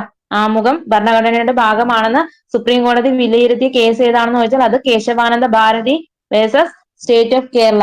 ഇന്ത്യൻ ഭരണഘടനയുടെ അനുച്ഛേദം 23 പ്രകാരം അടിമപ്പണി അല്ലെങ്കിൽ നിർബന്ധിത വേല ചെയ്യിക്കൽ, മനുഷ്യക്കടത്ത്, അടിമകളാക്കി ഉപയോഗിക്കുക തുടങ്ങിയവ നിരോധിച്ചിരിക്കുന്നു. ഇനി 24ാമത്തെ ക്വസ്റ്റ്യൻ 42ാം ഭരണഘടനാ ഭേദഗതിയുമായി ബന്ധപ്പെട്ട് ശരിയായ പ്രസ്താവന ഇവയിൽ ഏതാണ്? പ്രസ്താവന 1 പറയുന്നത് ഭാഗം 4A ഭരണഘടനയോട് കൂട്ടിച്ചേർത്തു. ഇനി ലോക്സഭയുടെ കാലാവധി നീട്ടി. രണ്ടാമത് പറയുന്നത് ലോക്സഭയുടെ കാലാവധി നീട്ടി. മൂന്നാമത് പറഞ്ഞിരിക്കുന്നത് 7ാം പട്ടികയിൽ നിന്ന് സംസ്ഥാന വിഷയങ്ങളിൽ ഉൾപ്പെട്ടിരുന്ന 10 വിഷയങ്ങളെ കൺകറന്റ് ലിസ്റ്റിലേക്ക് മാറ്റി. ഇനി നാലാമത് പറഞ്ഞിരിക്കുന്നത് മിനി ഭരണഘടന എന്ന് വിളിക്കുന്നില്ല. അപ്പം ഇവിടെ ആൻസർ ആയിട്ട് വരുന്നത് ഓപ്ഷൻ എ 1, 2 മാത്രമാണ് ശരിയായിട്ടുള്ളത് കേട്ടോ. 42ാം ഭരണഘടനാ ഭേദഗതിയുമായി ബന്ധപ്പെട്ട ശരിയായ പ്രസ്താവനകൾ ഏതൊക്കെയാണെന്ന് ഒന്ന് നോക്കാം. ഭാഗം 4A ഭരണഘടനയോട് കൂട്ടിച്ചേർത്തു. ഇനി ലോക്സഭയുടെ കാലാവധി നീട്ടി. ഇതൊക്കെ എന്താണ്? 42ാം ഭേദഗതിയുമായി ബന്ധപ്പെട്ടതാണ് കേട്ടോ. ഇനി 7ാം പട്ടികയിൽ നിന്ന് സംസ്ഥാന വിഷയങ്ങളിൽ ഉൾപ്പെട്ട 10 വിഷയങ്ങളെ അല്ല 5 വിഷയങ്ങളെയാണ് കൺകറന്റ് ലിസ്റ്റിലേക്ക് മാറ്റിയത് കേട്ടോ. വിദ്യാഭ്യാസം, വനം, അളവ് തൂക്കം, നീതിന്യായ ഭരണം, വന്യമൃഗങ്ങളുടെയും പക്ഷികളുടെയും സംരക്ഷണം. 42ാം ഭരണഘടന ഭേദഗതി അറിയപ്പെടുന്നത് തന്നെ എന്താണ്? മിനി കോൺസ്റ്റിറ്റ്യൂഷൻ എന്നാണ് കേട്ടോ. 42ാം ഭേദഗതി അറിയപ്പെടുന്നത് തന്നെ മിനി കോൺസ്റ്റിറ്റ്യൂഷൻ എന്നാണ്. ഇനി 25ാമത്തെ ക്വസ്റ്റ്യൻ. ഇന്ത്യയിലെ ഇപ്പോഴത്തെ പെട്രോളിയം പ്രകൃതിവാതക വകുപ്പുകൾ കൈകാര്യം ചെയ്യുന്ന ക്യാബിനറ്റ് മന്ത്രി ആരാണ്? ഓപ്ഷൻ വായിക്കാം. Option A Kishan Reddy, option B CR Patil, option C Hardeep Singh Puri, option D Piyush Goyal. അത് ഓപ്ഷൻ സി ഹർദീപ് സിംഗ് പുരിയാണ് കേട്ടോ. ഇപ്പോഴത്തെ പെട്രോളിയം പ്രകൃതി വാതക വകുപ്പുകൾ കൈകാര്യം ചെയ്യുന്ന ക്യാബിനറ്റ് മന്ത്രി ആരാണെന്ന് വെച്ചാൽ അത് ഹർദീപ് സിംഗ് പുരിയാണ്. ഇനി പ്രതിരോധ വകുപ്പ് കൈകാര്യം ചെയ്യുന്ന ആരാണ്? പ്രതിരോധം അത് രാജ്നാഥ് സിംഗ് ആണ് കേട്ടോ. പ്രതിരോധം രാജ്നാഥ് സിംഗും ആഭ്യന്തരകാര്യം സഹകരണം ഒക്കെ അമിത്ഷായാണ്. ആഭ്യന്തരകാര്യം സഹകരണം അമിത്ഷായും റോഡ് ഗതാഗതം ഹൈവേ ഒക്കെ ആരാണ്? അത് നിതിൻ ഗഡ്കരിയാണ് കേട്ടോ. വിദേശകാര്യം കൈകാര്യം ചെയ്യുന്നത് ഡോക്ടർ സുബ്രഹ്മണ്യം ജയശങ്കർ ആണ്. വിദേശകാര്യം കൈകാര്യം ചെയ്യുന്നത് സുബ്രഹ്മണ്യം ജയശങ്കർ ആണ്. ധനകാര്യം കോർപ്പറേറ്റ് കാര്യം ഇവയൊക്കെ എന്താണ്? നിർമ്മല സീതാരാമൻ ആണ് കേട്ടോ. നിർമ്മല സീതാരാമൻ. ഇനി ആരോഗ്യം കുടുംബക്ഷേമം രാസവസ്തുക്കളും വളങ്ങളും ഒക്കെ ആണെങ്കിൽ അത് ജഗത് പ്രകാശ് നഡ്ഡ JP നഡ്ഡയാണ്. JP നഡ്ഡ കേട്ടോ. ആരോഗ്യം കുടുംബക്ഷേമം രാസവസ്തുക്കളും വളങ്ങളും അത് JP നഡ്ഡയാണ്. ഇനി റോഡ് ഗതാഗതം ഹൈവേ ഒക്കെ നിതിൻ ഗഡ്കരിയാണ്. വാണിജ്യം വ്യവസായം ഒക്കെ പീയൂഷ് ഗോയലാണ് കേട്ടോ. വാണിജ്യം വ്യവസായം അതൊക്കെ പീയൂഷ് ഗോയലാണ്. വിദ്യാഭ്യാസ മന്ത്രി ആരാണെന്ന് വെച്ചാല് അത് ധർമ്മേന്ദ്ര പ്രധാനാണ്. വിദ്യാഭ്യാസം കൈകാര്യം ചെയ്യുന്നത് ധർമ്മേന്ദ്ര പ്രധാനാണ് കേട്ടോ. ഇനി 26ാമത്തെ ക്വസ്റ്റ്യൻ. 2024 നടന്ന ലോക്സഭാ തിരഞ്ഞെടുപ്പിൽ ഏറ്റവും വലിയ ഒറ്റകക്ഷി BJP ആയിരുന്നു. ലോക്സഭയിലേക്ക് നടന്ന ഈ തിരഞ്ഞെടുപ്പ് എത്രാമത്തെ തിരഞ്ഞെടുപ്പായിരുന്നു? ഓപ്ഷൻ എ 17ാമത്തെ, ഓപ്ഷൻ ബി 16ാമത്തെ, ഓപ്ഷൻ സി 15ാമത്തെ, ഓപ്ഷൻ ഡി 18ാമത്തെ. അത് ഓപ്ഷൻ ഡി 18ാമത്തെയാണ് കേട്ടോ. 2024 നടന്ന ലോക്സഭാ തിരഞ്ഞെടുപ്പ് 18ാമത്തെ. ഇനി 27ാമത്തെ ക്വസ്റ്റ്യൻ. കേരള സംസ്ഥാനത്ത് വയോജന നയം നടപ്പിലാക്കുന്നതിന്റെ ഭാഗമായി വയോജനങ്ങളുടെ ആരോഗ്യ സംരക്ഷണ പരിപാലനത്തിന് പ്രത്യേക ശ്രദ്ധ നൽകിക്കൊണ്ട് കേരള സാമൂഹ്യ സുരക്ഷാ മിഷൻ ആരംഭിച്ച നൂതന പദ്ധതിയാണ് ഓപ്ഷൻ എ സ്നേഹപൂർവം, ഓപ്ഷൻ ബി സ്നേഹസ്വാന്തനം, ഓപ്ഷൻ സി സമാശ്വാസം, ഓപ്ഷൻ ഡി വയോമിത്രം. അത് ഓപ്ഷൻ ഡി വയോമിത്രമാണ് കേട്ടോ. വയോമിത്രം. അപ്പൊ കേരള സംസ്ഥാനത്ത് വയോജന നയം നടപ്പിലാക്കുന്നതിന്റെ ഭാഗമായി വയോജനങ്ങളുടെ ആരോഗ്യ സംരക്ഷണ പരിപാലനത്തിന് പ്രത്യേക ശ്രദ്ധ നൽകിക്കൊണ്ട് കേരള സാമൂഹ്യ സുരക്ഷാ മിഷൻ ആരംഭിച്ച നൂതന പദ്ധതി ഏതാണെന്ന് ചോദിച്ചാൽ അത് വയോമിത്രമാണ്. വയോമിത്രം. ഇനി 28ാമത്തെ ക്വസ്റ്റ്യൻ. താഴെ പറയുന്നവയിൽ സംസ്ഥാന ധനകാര്യ കമ്മീഷനുമായി ബന്ധപ്പെട്ട യോജിക്കുന്ന പ്രസ്താവനകൾ ഏത്? ക്വസ്റ്റ്യൻ ഒന്നുകൂടെ പറയാം. താഴെ പറയുന്നവയിൽ സംസ്ഥാന ധനകാര്യ കമ്മീഷനുമായി ബന്ധപ്പെട്ട യോജിക്കുന്ന പ്രസ്താവന അഥവാ പ്രസ്താവനകൾ ഏത്? ഒന്നാമത്തെ പ്രസ്താവന പറയുന്നു ഭരണഘടനയുടെയും പഞ്ചായത്ത് രാജ് ആക്ടിന്റെ അടിസ്ഥാനത്തിൽ തദ്ദേശ സ്വയംഭരണ സ്ഥാപനങ്ങളുടെ സാമ്പത്തിക സ്ഥിതി അവലോകനം ചെയ്ത് ശുപാർശകൾ സമർപ്പിക്കാൻ നിയുക്തമായതാണ് സംസ്ഥാന ധനകാര്യ കമ്മീഷൻ. ഇനി രണ്ടാമത്തെ പ്രസ്താവന പറയുന്നു സംസ്ഥാന ധനകാര്യ കമ്മീഷനെ നിയമിക്കുന്നത് ഗവർണറാണ്. ഇനി മൂന്നാമത് പറഞ്ഞിരിക്കുന്നത് ഭരണഘടനയുടെ 42ാം ഭേദഗതി പ്രകാരമാണ് സംസ്ഥാന ധനകാര്യ കമ്മീഷൻ നിലവിൽ വന്നത്. അത് തെറ്റാണ്. അപ്പൊ ഇവിടെ ആൻസർ ആയിട്ട് വരുന്നത് ഓപ്ഷൻ ബി 1ഉം 2ഉം മാത്രമാണ് കേട്ടോ. 1ഉം 2ഉം. ഭരണഘടനയുടെയും പഞ്ചായത്ത് രാജ് ആക്ടിന്റെ അടിസ്ഥാനത്തിൽ തദ്ദേശ സ്വയംഭരണ സ്ഥാപനങ്ങളുടെ സാമ്പത്തിക സ്ഥിതി അവലോകനം ചെയ്ത് ശുപാർശകൾ സമർപ്പിക്കാൻ നിയുക്തമായതാണ് സംസ്ഥാന ധനകാര്യ കമ്മീഷൻ എന്ന് പറയുന്നത്. സംസ്ഥാന ധനകാര്യ കമ്മീഷനെ നിയമിക്കുന്നത് ആരാണെന്ന് ചോദിച്ചാല് അത് ഗവർണറാണ് കേട്ടോ. ഇനി 7ാമത് സംസ്ഥാന ധനകാര്യ കമ്മീഷൻ ചെയർമാൻ ആരാണ്? അത് KN ഹരിലാൽ ആണ്. KN ഹരിലാൽ. ഇനി കേരള സംസ്ഥാന ധനകാര്യ കമ്മീഷൻ രൂപീകൃതമായത് എന്നാണെന്ന് വെച്ചാൽ അത് 1994 ഏപ്രിൽ 23-നാണ്. കേരള സംസ്ഥാന ധനകാര്യ കമ്മീഷൻ രൂപീകൃതമായത് എന്നാണെന്ന് ചോദിച്ചാൽ അത് 1994 ഏപ്രിൽ 23-നാണ് കേട്ടോ. ഇവിടെ ആൻസർ ആയിട്ട് വരുന്നത് ഓപ്ഷൻ ബി 1ഉം 2ഉം മാത്രമാണ്. ഇനി 29ാമത്തെ ക്വസ്റ്റ്യൻ. ആദ്യത്തെ സമ്പൂർണ്ണ സൗരോർജ വിമാനത്താവളം എന്നറിയപ്പെടുന്നത് ഇന്ത്യയിലെ ഏത് വിമാനത്താവളമാണ്? ക്വസ്റ്റ്യൻ ഒന്നുകൂടെ പറയാം. ആദ്യത്തെ സമ്പൂർണ്ണ സൗരോർജ വിമാനത്താവളം എന്നറിയപ്പെടുന്നത് ഇന്ത്യയിലെ ഏത് വിമാനത്താവളമാണ്? ഓപ്ഷൻ വായിക്കാം. Option A Kannur, option B Kochi, option C New Delhi, option D Chennai. അത് കൊച്ചിയാണ് കേട്ടോ. ലോകത്തിലെ ആദ്യ സമ്പൂർണ്ണ സോളാർ വിമാനത്താവളമാണ് സിയാൽ അഥവാ കൊച്ചി. ലോകത്തിലെ തന്നെ ആദ്യത്തെ സമ്പൂർണ്ണ സോളാർ വിമാനത്താവളം ഏതാണെന്ന് ചോദിച്ചാല് കൊച്ചി അഥവാ സിയാല്. ഇനി പൊതു സ്വകാര്യ മേഖലയുടെ പങ്കാളിത്തത്തോടെ നിർമ്മിക്കപ്പെട്ട ഇന്ത്യയിലെ ആദ്യ അന്താരാഷ്ട്ര വിമാനത്താവളം ഏതാണെന്ന് ചോദിച്ചാലും അത് സിയാലാണ് കേട്ടോ. പൊതു സ്വകാര്യ മേഖലയുടെ പങ്കാളിത്തത്തോടെ നിർമ്മിക്കപ്പെട്ട ഇന്ത്യയിലെ ആദ്യ അന്താരാഷ്ട്ര വിമാനത്താവളം ഏതാണെന്ന് ചോദിച്ചാൽ അത് കൊച്ചി വിമാനത്താവളമാണ്. ഇനി 30ാമത്തെ ക്വസ്റ്റ്യൻ, മഹാത്മാഗാന്ധി ദേശീയ ഗ്രാമീണ തൊഴിലുറപ്പ് പദ്ധതി ഒരു സാമ്പത്തിക വർഷം എത്ര തൊഴിൽ ദിനങ്ങൾ ഉറപ്പു നൽകുന്നു? ഓപ്ഷൻ വായിക്കാം. Option A 180, option B 150, option C 100, option D 90. അത് ഓപ്ഷൻ സി 100 ആണ് കേട്ടോ. അപ്പം മഹാത്മാഗാന്ധി ദേശീയ ഗ്രാമീണ തൊഴിലുറപ്പ് പദ്ധതി ഒരു സാമ്പത്തിക വർഷം 100 തൊഴിൽ ദിവസങ്ങളാണ് ഉറപ്പു നൽകുന്നത്. ഇനി 31ാമത്തെ ക്വസ്റ്റ്യൻ, ശുചിത്വ മാലിന്യ സംസ്കരണം, ജലവിഭവ സംരക്ഷണം, കാർഷിക മേഖലയുടെ വികസനം എന്നിവയ്ക്ക് ഊന്നൽ നൽകുന്നതിന് കേരള സംസ്ഥാന സർക്കാർ രൂപീകരിച്ച ഹരിത കേരളം മിഷന്റെ ബ്രാൻഡ് അംബാസിഡർ ആരാണ്? ഓപ്ഷൻ വായിക്കാം. Option A Mohanlal, option B Shobhana, option C KJ Yesudas, option D KS Chithra. അത് ഓപ്ഷൻ സി KJ യേശുദാസ് ആണ് കേട്ടോ. ശുചിത്വ മാലിന്യ സംസ്കരണം, ജലവിഭവ സംരക്ഷണം, കാർഷിക മേഖലയുടെ വികസനം എന്നിവയ്ക്ക് ഊന്നൽ നൽകുന്നതിന് കേരള സംസ്ഥാന സർക്കാർ രൂപീകരിച്ച ഹരിത കേരളം മിഷന്റെ ബ്രാൻഡ് അംബാസിഡർ ആണ് KJ യേശുദാസ്. ഇനി 32ാമത് ക്വസ്റ്റ്യൻ, 2024 പ്രഖ്യാപിക്കപ്പെട്ട 70ാമത് ദേശീയ ചലച്ചിത്ര അവാർഡുകളിൽ മികച്ച ഫീച്ചർ ഫിലിമായി തിരഞ്ഞെടുക്കപ്പെട്ട സിനിമ ഏതാണ്? ഓപ്ഷൻ വായിക്കാം. ഓപ്ഷൻ എ ആട്ടം, option B Kantara, option C Aadujeevitham, option D Thiruchitrambalam. അത് ഓപ്ഷൻ എ ആട്ടമാണ് കേട്ടോ. 2024 പ്രഖ്യാപിക്കപ്പെട്ട 70ാമത് ദേശീയ ചലച്ചിത്ര അവാർഡുകളിൽ മികച്ച ഫീച്ചർ ഫിലിമായി തിരഞ്ഞെടുക്കപ്പെട്ട സിനിമ ഏതാണെന്ന് ചോദിച്ചാല് അത് ആട്ടം. ഇനി 71ാമത് ദേശീയ ചലച്ചിത്ര പുരസ്കാരം 2023 കേട്ടോ. പ്രഖ്യാപിച്ചത് 2025 ഓഗസ്റ്റ് 1-നാണ്. പ്രഖ്യാപിച്ചത് എന്നാണെന്ന് ചോദിച്ചാൽ അത് 2025 ഓഗസ്റ്റ് 1-നാണ് കേട്ടോ. ഇനി പ്രധാന പുരസ്കാരങ്ങൾ ഏതൊക്കെയാണെന്ന് നോക്കാം. മികച്ച സിനിമ അഥവാ ഫീച്ചർ ഫിലിം ഏതാണെന്ന് ചോദിച്ചാൽ അത് 12th ഫെയിൽ ആണ്. മികച്ച സിനിമ അഥവാ ഫീച്ചർ സിനിമ ഏതാണെന്ന് ചോദിച്ചാൽ അത് 12th ഫെയിൽ ഹിന്ദിയിലുള്ളതാണ് കേട്ടോ. ഇനി മികച്ച ജനപ്രിയ ചിത്രം ഏതാണെന്ന് ചോദിച്ചാല് റോക്കി ഓർ റാണി കി പ്രേം കഹാനി. ഏതാണ് മികച്ച ജനപ്രിയ ചിത്രം? റോക്കി ഓർ റാണി കി പ്രേം കഹാനി. ഇനി മികച്ച നോൺ ഫീച്ചർ ഫിലിം ഏതാണെന്ന് വെച്ചാല് ഫ്ലവറിംഗ് മാൻ ആണ് കേട്ടോ. മികച്ച നോൺ ഫീച്ചർ ഫിലിം ഏതാണെന്ന് വെച്ചാൽ അത് ഫ്ലവറിംഗ് മാൻ ആണ്. ഇനി മികച്ച ഡോക്യുമെന്ററി ഏതാണെന്ന് ചോദിച്ചാല് ഗോഡ് വൾച്ചർ ആൻഡ് ഹ്യൂമൻ. എന്താണ് മികച്ച ഡോക്യുമെന്ററി ഏതാണെന്ന് ചോദിച്ചാല് അത് ഗോഡ് വൾച്ചർ ആൻഡ് ഹ്യൂമൻ. ഇനി മികച്ച സംവിധായകൻ ആരാണെന്ന് ചോദിച്ചാല് സുദീപ്തോ സെൻ ആണ് കേട്ടോ. മികച്ച സംവിധായകൻ ആരാണെന്ന് ചോദിച്ചാല് അത് സുദീപ്തോ സെൻ, ദ കേരള സ്റ്റോറി. മികച്ച നടൻ ആരൊക്കെയാണെന്ന് വെച്ചാൽ ഷാറുഖ് ഖാൻ, ജവാൻ, വിക്രാന്ത് മാസി, 12th ഫെയില്.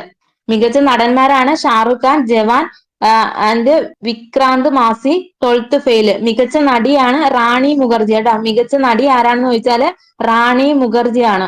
ഏത് സിനിമയിലാണെന്ന് ചോദിച്ചാല് Mrs Chatterjee versus Norway. Mrs Chatterjee versus Norway. ഇനി മികച്ച സഹനടൻ ആരാണെന്ന് ചോദിച്ചാൽ അത് വിജയരാഘവനാണ് കേട്ടോ. പൂക്കാലം മലയാളം സിനിമയില് മികച്ച സഹനടൻ ആരാണെന്ന് ചോദിച്ചാല് അത് വിജയരാഘവനാണ്. പൂക്കാലം. ഇനി വേറൊരാളും കൂടെ ഉണ്ട്, സോമു ഭാസ്കർ. സോമു ഭാസ്കർ അത് പാർക്കിംഗ് എന്ന സിനിമയിലാണ് കേട്ടോ. സോമു ഭാസ്കർ പാർക്കിംഗ് എന്ന സിനിമയാണ്. ഇനി മികച്ച സഹനടി ആരാണെന്ന് ചോദിച്ചാൽ അത് ഉർവശി ഉള്ളൊഴുക്ക്. ഉർവശി ഉള്ളൊഴുക്ക് എന്ന മലയാള സിനിമയ്ക്കാണ് മികച്ച സഹനടിയായിട്ട്. പിന്നെ മറ്റൊരു വ്യക്തി ആരാണെന്ന് വെച്ചാൽ അത് ജാനകി ബോദിവാല കേട്ടോ. ജാനകി ബോദിവാല. 33ാമത്തെ ക്വസ്റ്റ്യൻ, സംസ്ഥാനങ്ങളിൽ മുഖ്യ വിവരാവകാശ കമ്മീഷണറെ നിയമിക്കുന്നത് ആരാണ്? ഓപ്ഷൻ വായിക്കാം. Option A president, option B മുഖ്യമന്ത്രി, option C governor, option D കേന്ദ്ര വിവരാവകാശ കമ്മീഷണർ. ആരാണ്? അത് ഓപ്ഷൻ സി ഗവർണറാണ് കേട്ടോ. സംസ്ഥാനങ്ങളിൽ മുഖ്യ വിവരാവകാശ കമ്മീഷണറെ നിയമിക്കുന്നത് ആരാണെന്ന് ചോദിച്ചാല് അത് ഗവർണറാണ്. ഇനി സംസ്ഥാന മുഖ്യ വിവരാവകാശ കമ്മീഷണറെയും വിവരാവകാശ കമ്മീഷണർമാരെയും നിയമിക്കാൻ ശുപാർശ ചെയ്യുന്ന കമ്മിറ്റിയിലെ അംഗങ്ങൾ ആരൊക്കെയാണെന്ന് ചോദിച്ചാല് മുഖ്യമന്ത്രിയുണ്ട്, നിയമസഭയിലെ പ്രതിപക്ഷ നേതാവുണ്ട്, മുഖ്യമന്ത്രി നാമനിർദ്ദേശം ചെയ്യുന്ന ഒരു ക്യാബിനറ്റ് മന്ത്രിയുണ്ട് കേട്ടോ. അപ്പൊ ഒന്നുകൂടെ പറയാം. സംസ്ഥാന മുഖ്യ വിവരാവകാശ കമ്മീഷണറെയും വിവരാവകാശ കമ്മീഷണർമാരെയും നിയമിക്കാൻ ശുപാർശ ചെയ്യുന്ന കമ്മിറ്റിയിലെ അംഗങ്ങൾ ആരൊക്കെയാണെന്ന് വെച്ചാൽ അത് മുഖ്യമന്ത്രി, നിയമസഭയിലെ പ്രതിപക്ഷ നേതാവ്, മുഖ്യമന്ത്രി നാമനിർദ്ദേശം ചെയ്യുന്ന ഒരു ക്യാബിനറ്റ് മന്ത്രി. ഇനി 34ാമത്തെ ക്വസ്റ്റ്യൻ, മനുഷ്യ ഹൃദയത്തെ പൊതിഞ്ഞു കാണുന്ന ഇരട്ട സ്തരമുള്ള ആവരണം. ഓപ്ഷൻ വായിക്കാം. Option A pericardium, option B മൈലിനുറ, ഓപ്ഷൻ സി പ്ലൂറ സ്തരം, ഓപ്ഷൻ ഡി പ്ലാസ്മ സ്തരം. അത് ഓപ്ഷൻ എ പെരികാർഡിയം ആണ് കേട്ടോ. മനുഷ്യ ഹൃദയത്തെ പൊതിഞ്ഞു കാണുന്ന ഇരട്ട സ്ഥലമുള്ള ആവരണം ഏതാണെന്ന് ചോദിച്ചാൽ അത് പെരികാർഡിയമാണ്, പെരികാർഡിയം. ഇനി 35-ാമത്തെ ക്വസ്റ്റ്യൻ, നിപ്പ അസുഖം ഉണ്ടാക്കുന്ന രോഗാണു ഏത്? ഓപ്ഷൻ വായിക്കാം. Option A virus, option B bacteria, option C fungus, option D protozoa. അത് ഓപ്ഷൻ എ വൈറസ് ആണ്. ഇനി 36-ാമത്തെ ക്വസ്റ്റ്യൻ, ഹരിതഗൃഹവാതകത്തിന് ഉദാഹരണം അല്ലാത്തത് ഏത്? ഓപ്ഷൻ വായിക്കാം. Option A CO2, option B methane, option C oxygen, option D nitrous oxide. അത് option C oxygen ആണ് കേട്ടോ, ഓക്സിജൻ. അപ്പം ഹരിതഗൃഹ വാതകത്തിന് ഉദാഹരണങ്ങൾ ഏതൊക്കെയാണ്? കാർബൺ ഡൈ ഓക്സൈഡ് ഉണ്ട്, മീഥെയിൻ ഉണ്ട്, നൈട്രസ് ഓക്സൈഡ് ഉണ്ട് കേട്ടോ. Carbon dioxide, methane, nitrous oxide ഇതൊക്കെ എന്താണ്? ഹരിതഗൃഹ വാതകത്തിന് ഉദാഹരണങ്ങളാണ്. ഇനി 37-ാമത്തെ ക്വസ്റ്റ്യൻ, മാരക രോഗങ്ങൾ ബാധിച്ച കുട്ടികൾക്ക് സൗജന്യ ചികിത്സ ലഭ്യമാക്കാനായി സംസ്ഥാന സർക്കാർ ആരംഭിച്ച പദ്ധതി ഏത്? ഓപ്ഷൻ വായിക്കാം. ഓപ്ഷൻ എ അമ്മത്തൊട്ടിൽ, ഓപ്ഷൻ ബി കാരുണ്യ, ഓപ്ഷൻ സി താലോലം, ഓപ്ഷൻ ഡി ശിശുക്ഷേമ സമിതി. അത് ഓപ്ഷൻ സി താലോലം ആണ് കേട്ടോ. മാരക രോഗങ്ങൾ ബാധിച്ച കുട്ടികൾക്ക് സൗജന്യ ചികിത്സ ലഭ്യമാക്കാനായി സംസ്ഥാന സർക്കാർ ആരംഭിച്ച പദ്ധതി ഏതാണെന്ന് ചോദിച്ചാൽ അത് താലോലമാണ് കേട്ടോ. ഇനി പ്രസവശേഷം അമ്മയും കുഞ്ഞിനെയും വാഹനത്തിൽ സൗജന്യമായി വീട്ടിലെത്തിക്കുന്ന കേരള സർക്കാരിന്റെ പദ്ധതി ഏതാണ്? അത് മാതൃയാനമാണ് കേട്ടോ. പ്രസവശേഷം അമ്മയെയും കുഞ്ഞിനെയും വാഹനത്തിൽ സൗജന്യമായി വീട്ടിലെത്തിക്കുന്ന കേരള സർക്കാരിന്റെ പദ്ധതി ഏതാണെന്ന് ചോദിച്ചാൽ അത് മാതൃയാനമാണ്. ഇനി 38-ാമത്തെ ക്വസ്റ്റ്യൻ, ജീവിതശൈലി രോഗങ്ങൾ ഉണ്ടാകുന്നതിനുള്ള പ്രധാന കാരണമാണ് ഒന്നാമത് പറഞ്ഞിരിക്കുന്നത് വ്യായാമക്കുറവ്, രണ്ടാമത് പറഞ്ഞിരിക്കുന്നു സാംക്രമികം, മൂന്നാമത് പറഞ്ഞിരിക്കുന്നു പരമ്പരാഗതം, നാലാമത് പറഞ്ഞിരിക്കുന്നു അമിത ഭക്ഷണം. ഏതൊക്കെയാണ് ജീവിതശൈലി രോഗങ്ങൾ ഉണ്ടാകുന്നതിനുള്ള പ്രധാന കാരണങ്ങൾ ഏതൊക്കെയാണെന്ന് ചോദിച്ചാല് അത് ഓപ്ഷൻ ഡി 1ഉം 4ഉം മാത്രമാണ് കേട്ടോ. വ്യായാമക്കുറവ്, അമിത ഭക്ഷണം. വ്യായാമക്കുറവും അമിത ഭക്ഷണവുമാണ് ജീവിതശൈലി രോഗങ്ങൾ ഉണ്ടാകുന്നതിന് പ്രധാന കാരണം. 39-ാമത്തെ ക്വസ്റ്റ്യൻ, ശ്വേതരക്താണുക്കളിൽ ഉൾപ്പെടാത്തത് ഏത്? ഓപ്ഷൻ വായിക്കാം. Option A neutrophil, option B thrombocyte, option C monocyte, option D lymphocyte. അത് ഓപ്ഷൻ ബി ത്രോംബോസൈറ്റ് ആണ് കേട്ടോ. ശ്വേതരക്താണുക്കളിൽ ഉൾപ്പെടാത്തത് ഏതാണെന്ന് ചോദിച്ചാല് ത്രോംബോസൈറ്റ് ആണ്. ഇനി എന്താണ് ശ്വേതരക്താണുക്കൾ ഉൾപ്പെടുന്നത് ഏതൊക്കെയാണെന്ന് വെച്ചാൽ അത് ന്യൂട്രോഫിൽ ഉണ്ട്, മോണോസൈറ്റ് ഉണ്ട്, ലിംബോസൈറ്റ് ഉണ്ട് കേട്ടോ. ഇനി 40-ാമത്തെ ക്വസ്റ്റ്യൻ, DNA നൈട്രോജിനസ് ബേസുകളിൽ ഉൾപ്പെടാത്തത് ഏത്? ക്വസ്റ്റ്യൻ ഒന്നുകൂടെ വായിക്കാം. DNA നൈട്രോജിനസ് ബേസുകളിൽ ഉൾപ്പെടാത്തത് ഏത്? ഓപ്ഷൻ വായിക്കാം. Option A adenine, option B thymine, option C cytosine, option D uracil. അത് ഓപ്ഷൻ ഡി യുറാസിൽ ആണ് കേട്ടോ.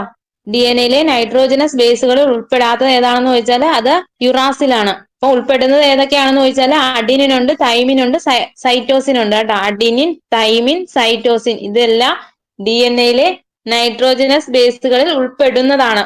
ഇനി 41-ാമത്തെ ക്വസ്റ്റ്യൻ, നിശാന്തതയ്ക്ക് കാരണം ഏത് ജീവകത്തിന്റെ അഭാവമാണ്? ഓപ്ഷൻ എ ജീവകം എ, ഓപ്ഷൻ ബി ജീവകം സി, ഓപ്ഷൻ സി ജീവകം ഡി, ഓപ്ഷൻ ഡി ജീവകം ഇ. ഏതാ? അത് ഓപ്ഷൻ എ ജീവകം എ ആണ് കേട്ടോ. നിശാന്തതയ്ക്ക് കാരണം ജീവകം എ ആണ്. റിക്കറ്റ്സ് അഥവാ ഏത് വൈറ്റമിന്റെ അഭാവം മൂലം ഉണ്ടാകുന്നതാണ്? അത് വൈറ്റമിൻ ഡി ആണ്. വന്ധ്യത ഉണ്ടാകുന്നത് ഏത് ജീവകത്തിന്റെ അഭാവം മൂലമാണ്? വന്ധ്യതയൊക്കെ അത് ജീവകം ഇ ആണ് കേട്ടോ. ഇനി സ്കർവി ഏത് ജീവകത്തിന്റെ അപര്യാപ്തത മൂലം? അത് വൈറ്റമിൻ സി ആണ്. ഇനി 42-ാമത്തെ ക്വസ്റ്റ്യൻ, സൗരചൂളയിൽ ഉപയോഗിക്കുന്ന ദർപ്പണം. സൗരചൂളയിൽ ഉപയോഗിക്കുന്ന ദർപ്പണം. ഓപ്ഷൻ എ കോൺവെക്സ് ദർപ്പണം, ഓപ്ഷൻ ബി സമതല ദർപ്പണം, ഓപ്ഷൻ സി സിലിണ്ടറിക്കൽ ദർപ്പണം, ഓപ്ഷൻ ഡി കോൺകേവ് ദർപ്പണം. ഏതാ? അത് ഓപ്ഷൻ ഡി കോൺകേവ് ദർപ്പണമാണ് കേട്ടോ. സൗരചൂളയിൽ ഉപയോഗിക്കുന്ന ദർപ്പണം ഏതാണെന്ന് ചോദിച്ചാൽ അത് കോൺകേവ് ദർപ്പണമാണ്. ഇനി കോൺകേവ് ലെൻസിന്റെ ഉപയോഗങ്ങൾ എന്തൊക്കെയാണെന്ന് നോക്കാം. ഹ്രസ്വദൃഷ്ടി അഥവാ മയോപ്പിയ പരിഹരിക്കാൻ ഉപയോഗിക്കുന്നു. ഹ്രസ്വദൃഷ്ടി അഥവാ മയോപ്പിയ പരിഹരിക്കാൻ ഉപയോഗിക്കുന്ന ലെൻസ് ഏതാണെന്ന് ചോദിച്ചാൽ അത് കോൺകേവ് ലെൻസ് ആണ്.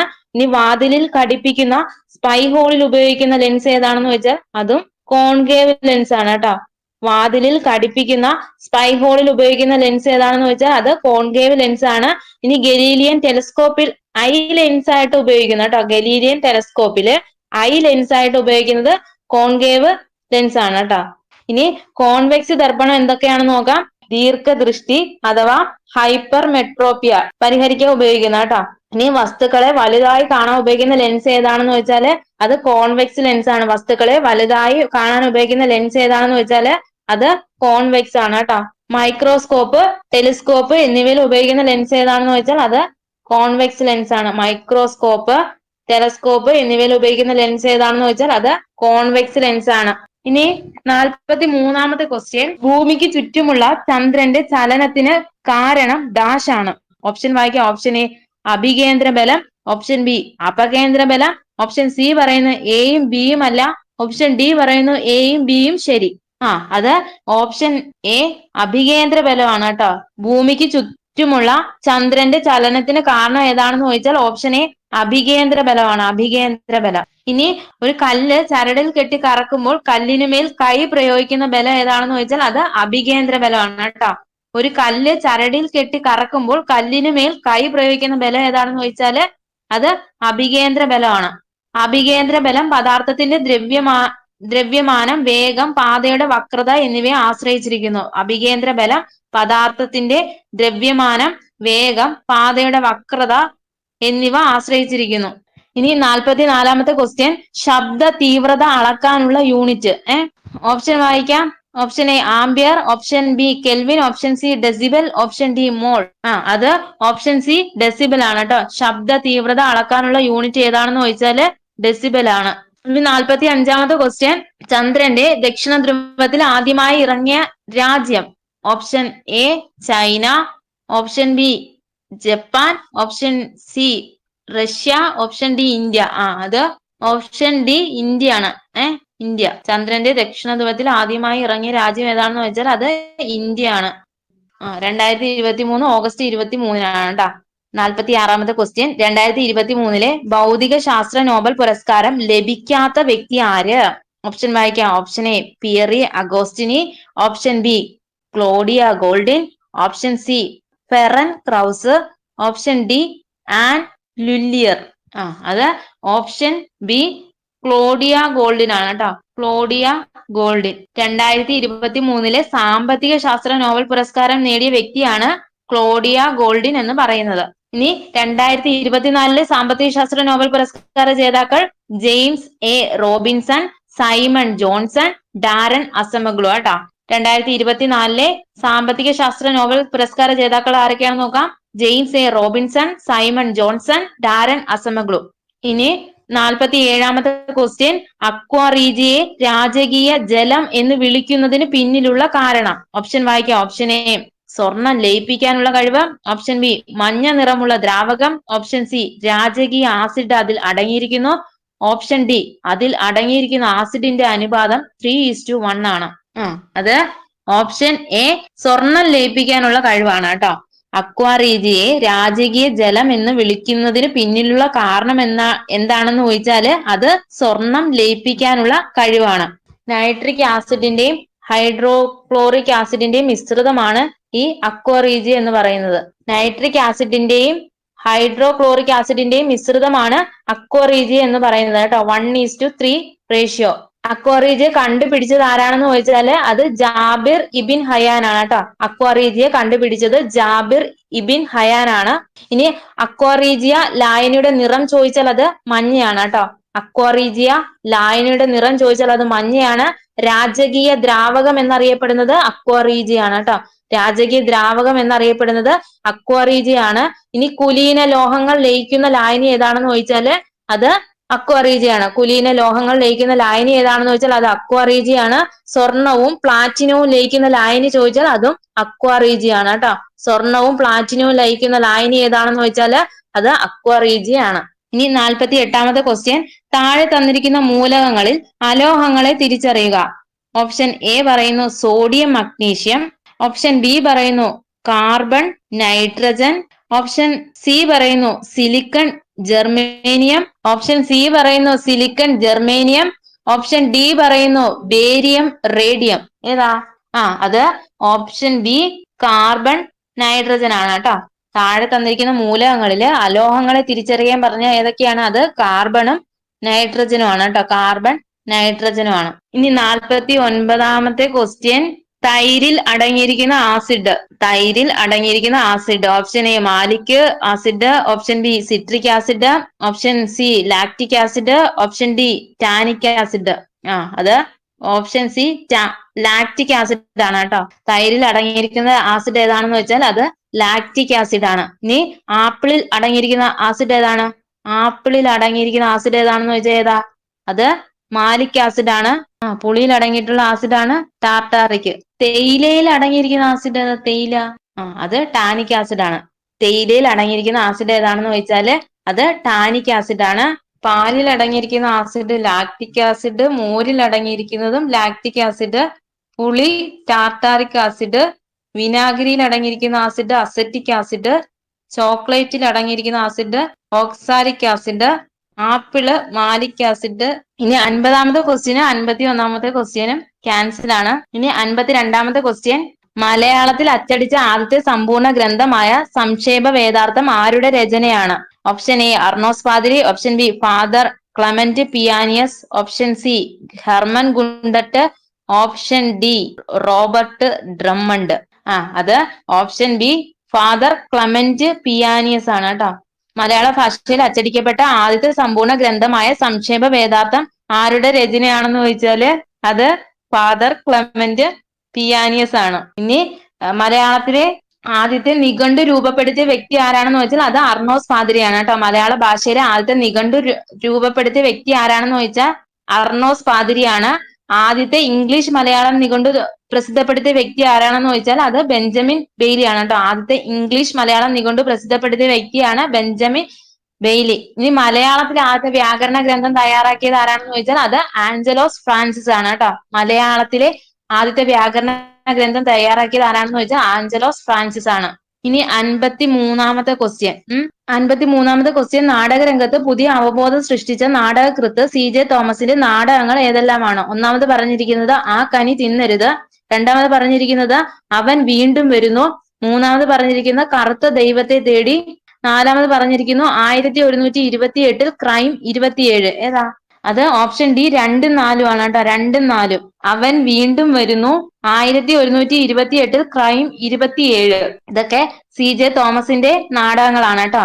ഏതൊക്കെയാണ്? അവൻ വീണ്ടും വരുന്നു, 1128 ക്രൈം 27. ഇതൊക്കെ CJ തോമസിന്റെ നാടകങ്ങളാണ്. ഇനി പ്രശസ്തനായിട്ടുള്ള നാടകകൃത്ത് CN ശ്രീകണ്ഠൻ നായരുടെ നാടകമാണ് ആ കനി തിന്നരുത് കേട്ടോ. പ്രശസ്ത നാടകകൃത്ത് CN ശ്രീകണ്ഠൻ നായരുടെ നാടകമാണ് ആ കനി തിന്നരുത്. ഇനി കറുത്ത ദൈവത്തെ തേടി എന്ന നാടകം രചിച്ചത് G ശങ്കരപിള്ളയാണ് കേട്ടോ. G ശങ്കരപിള്ള.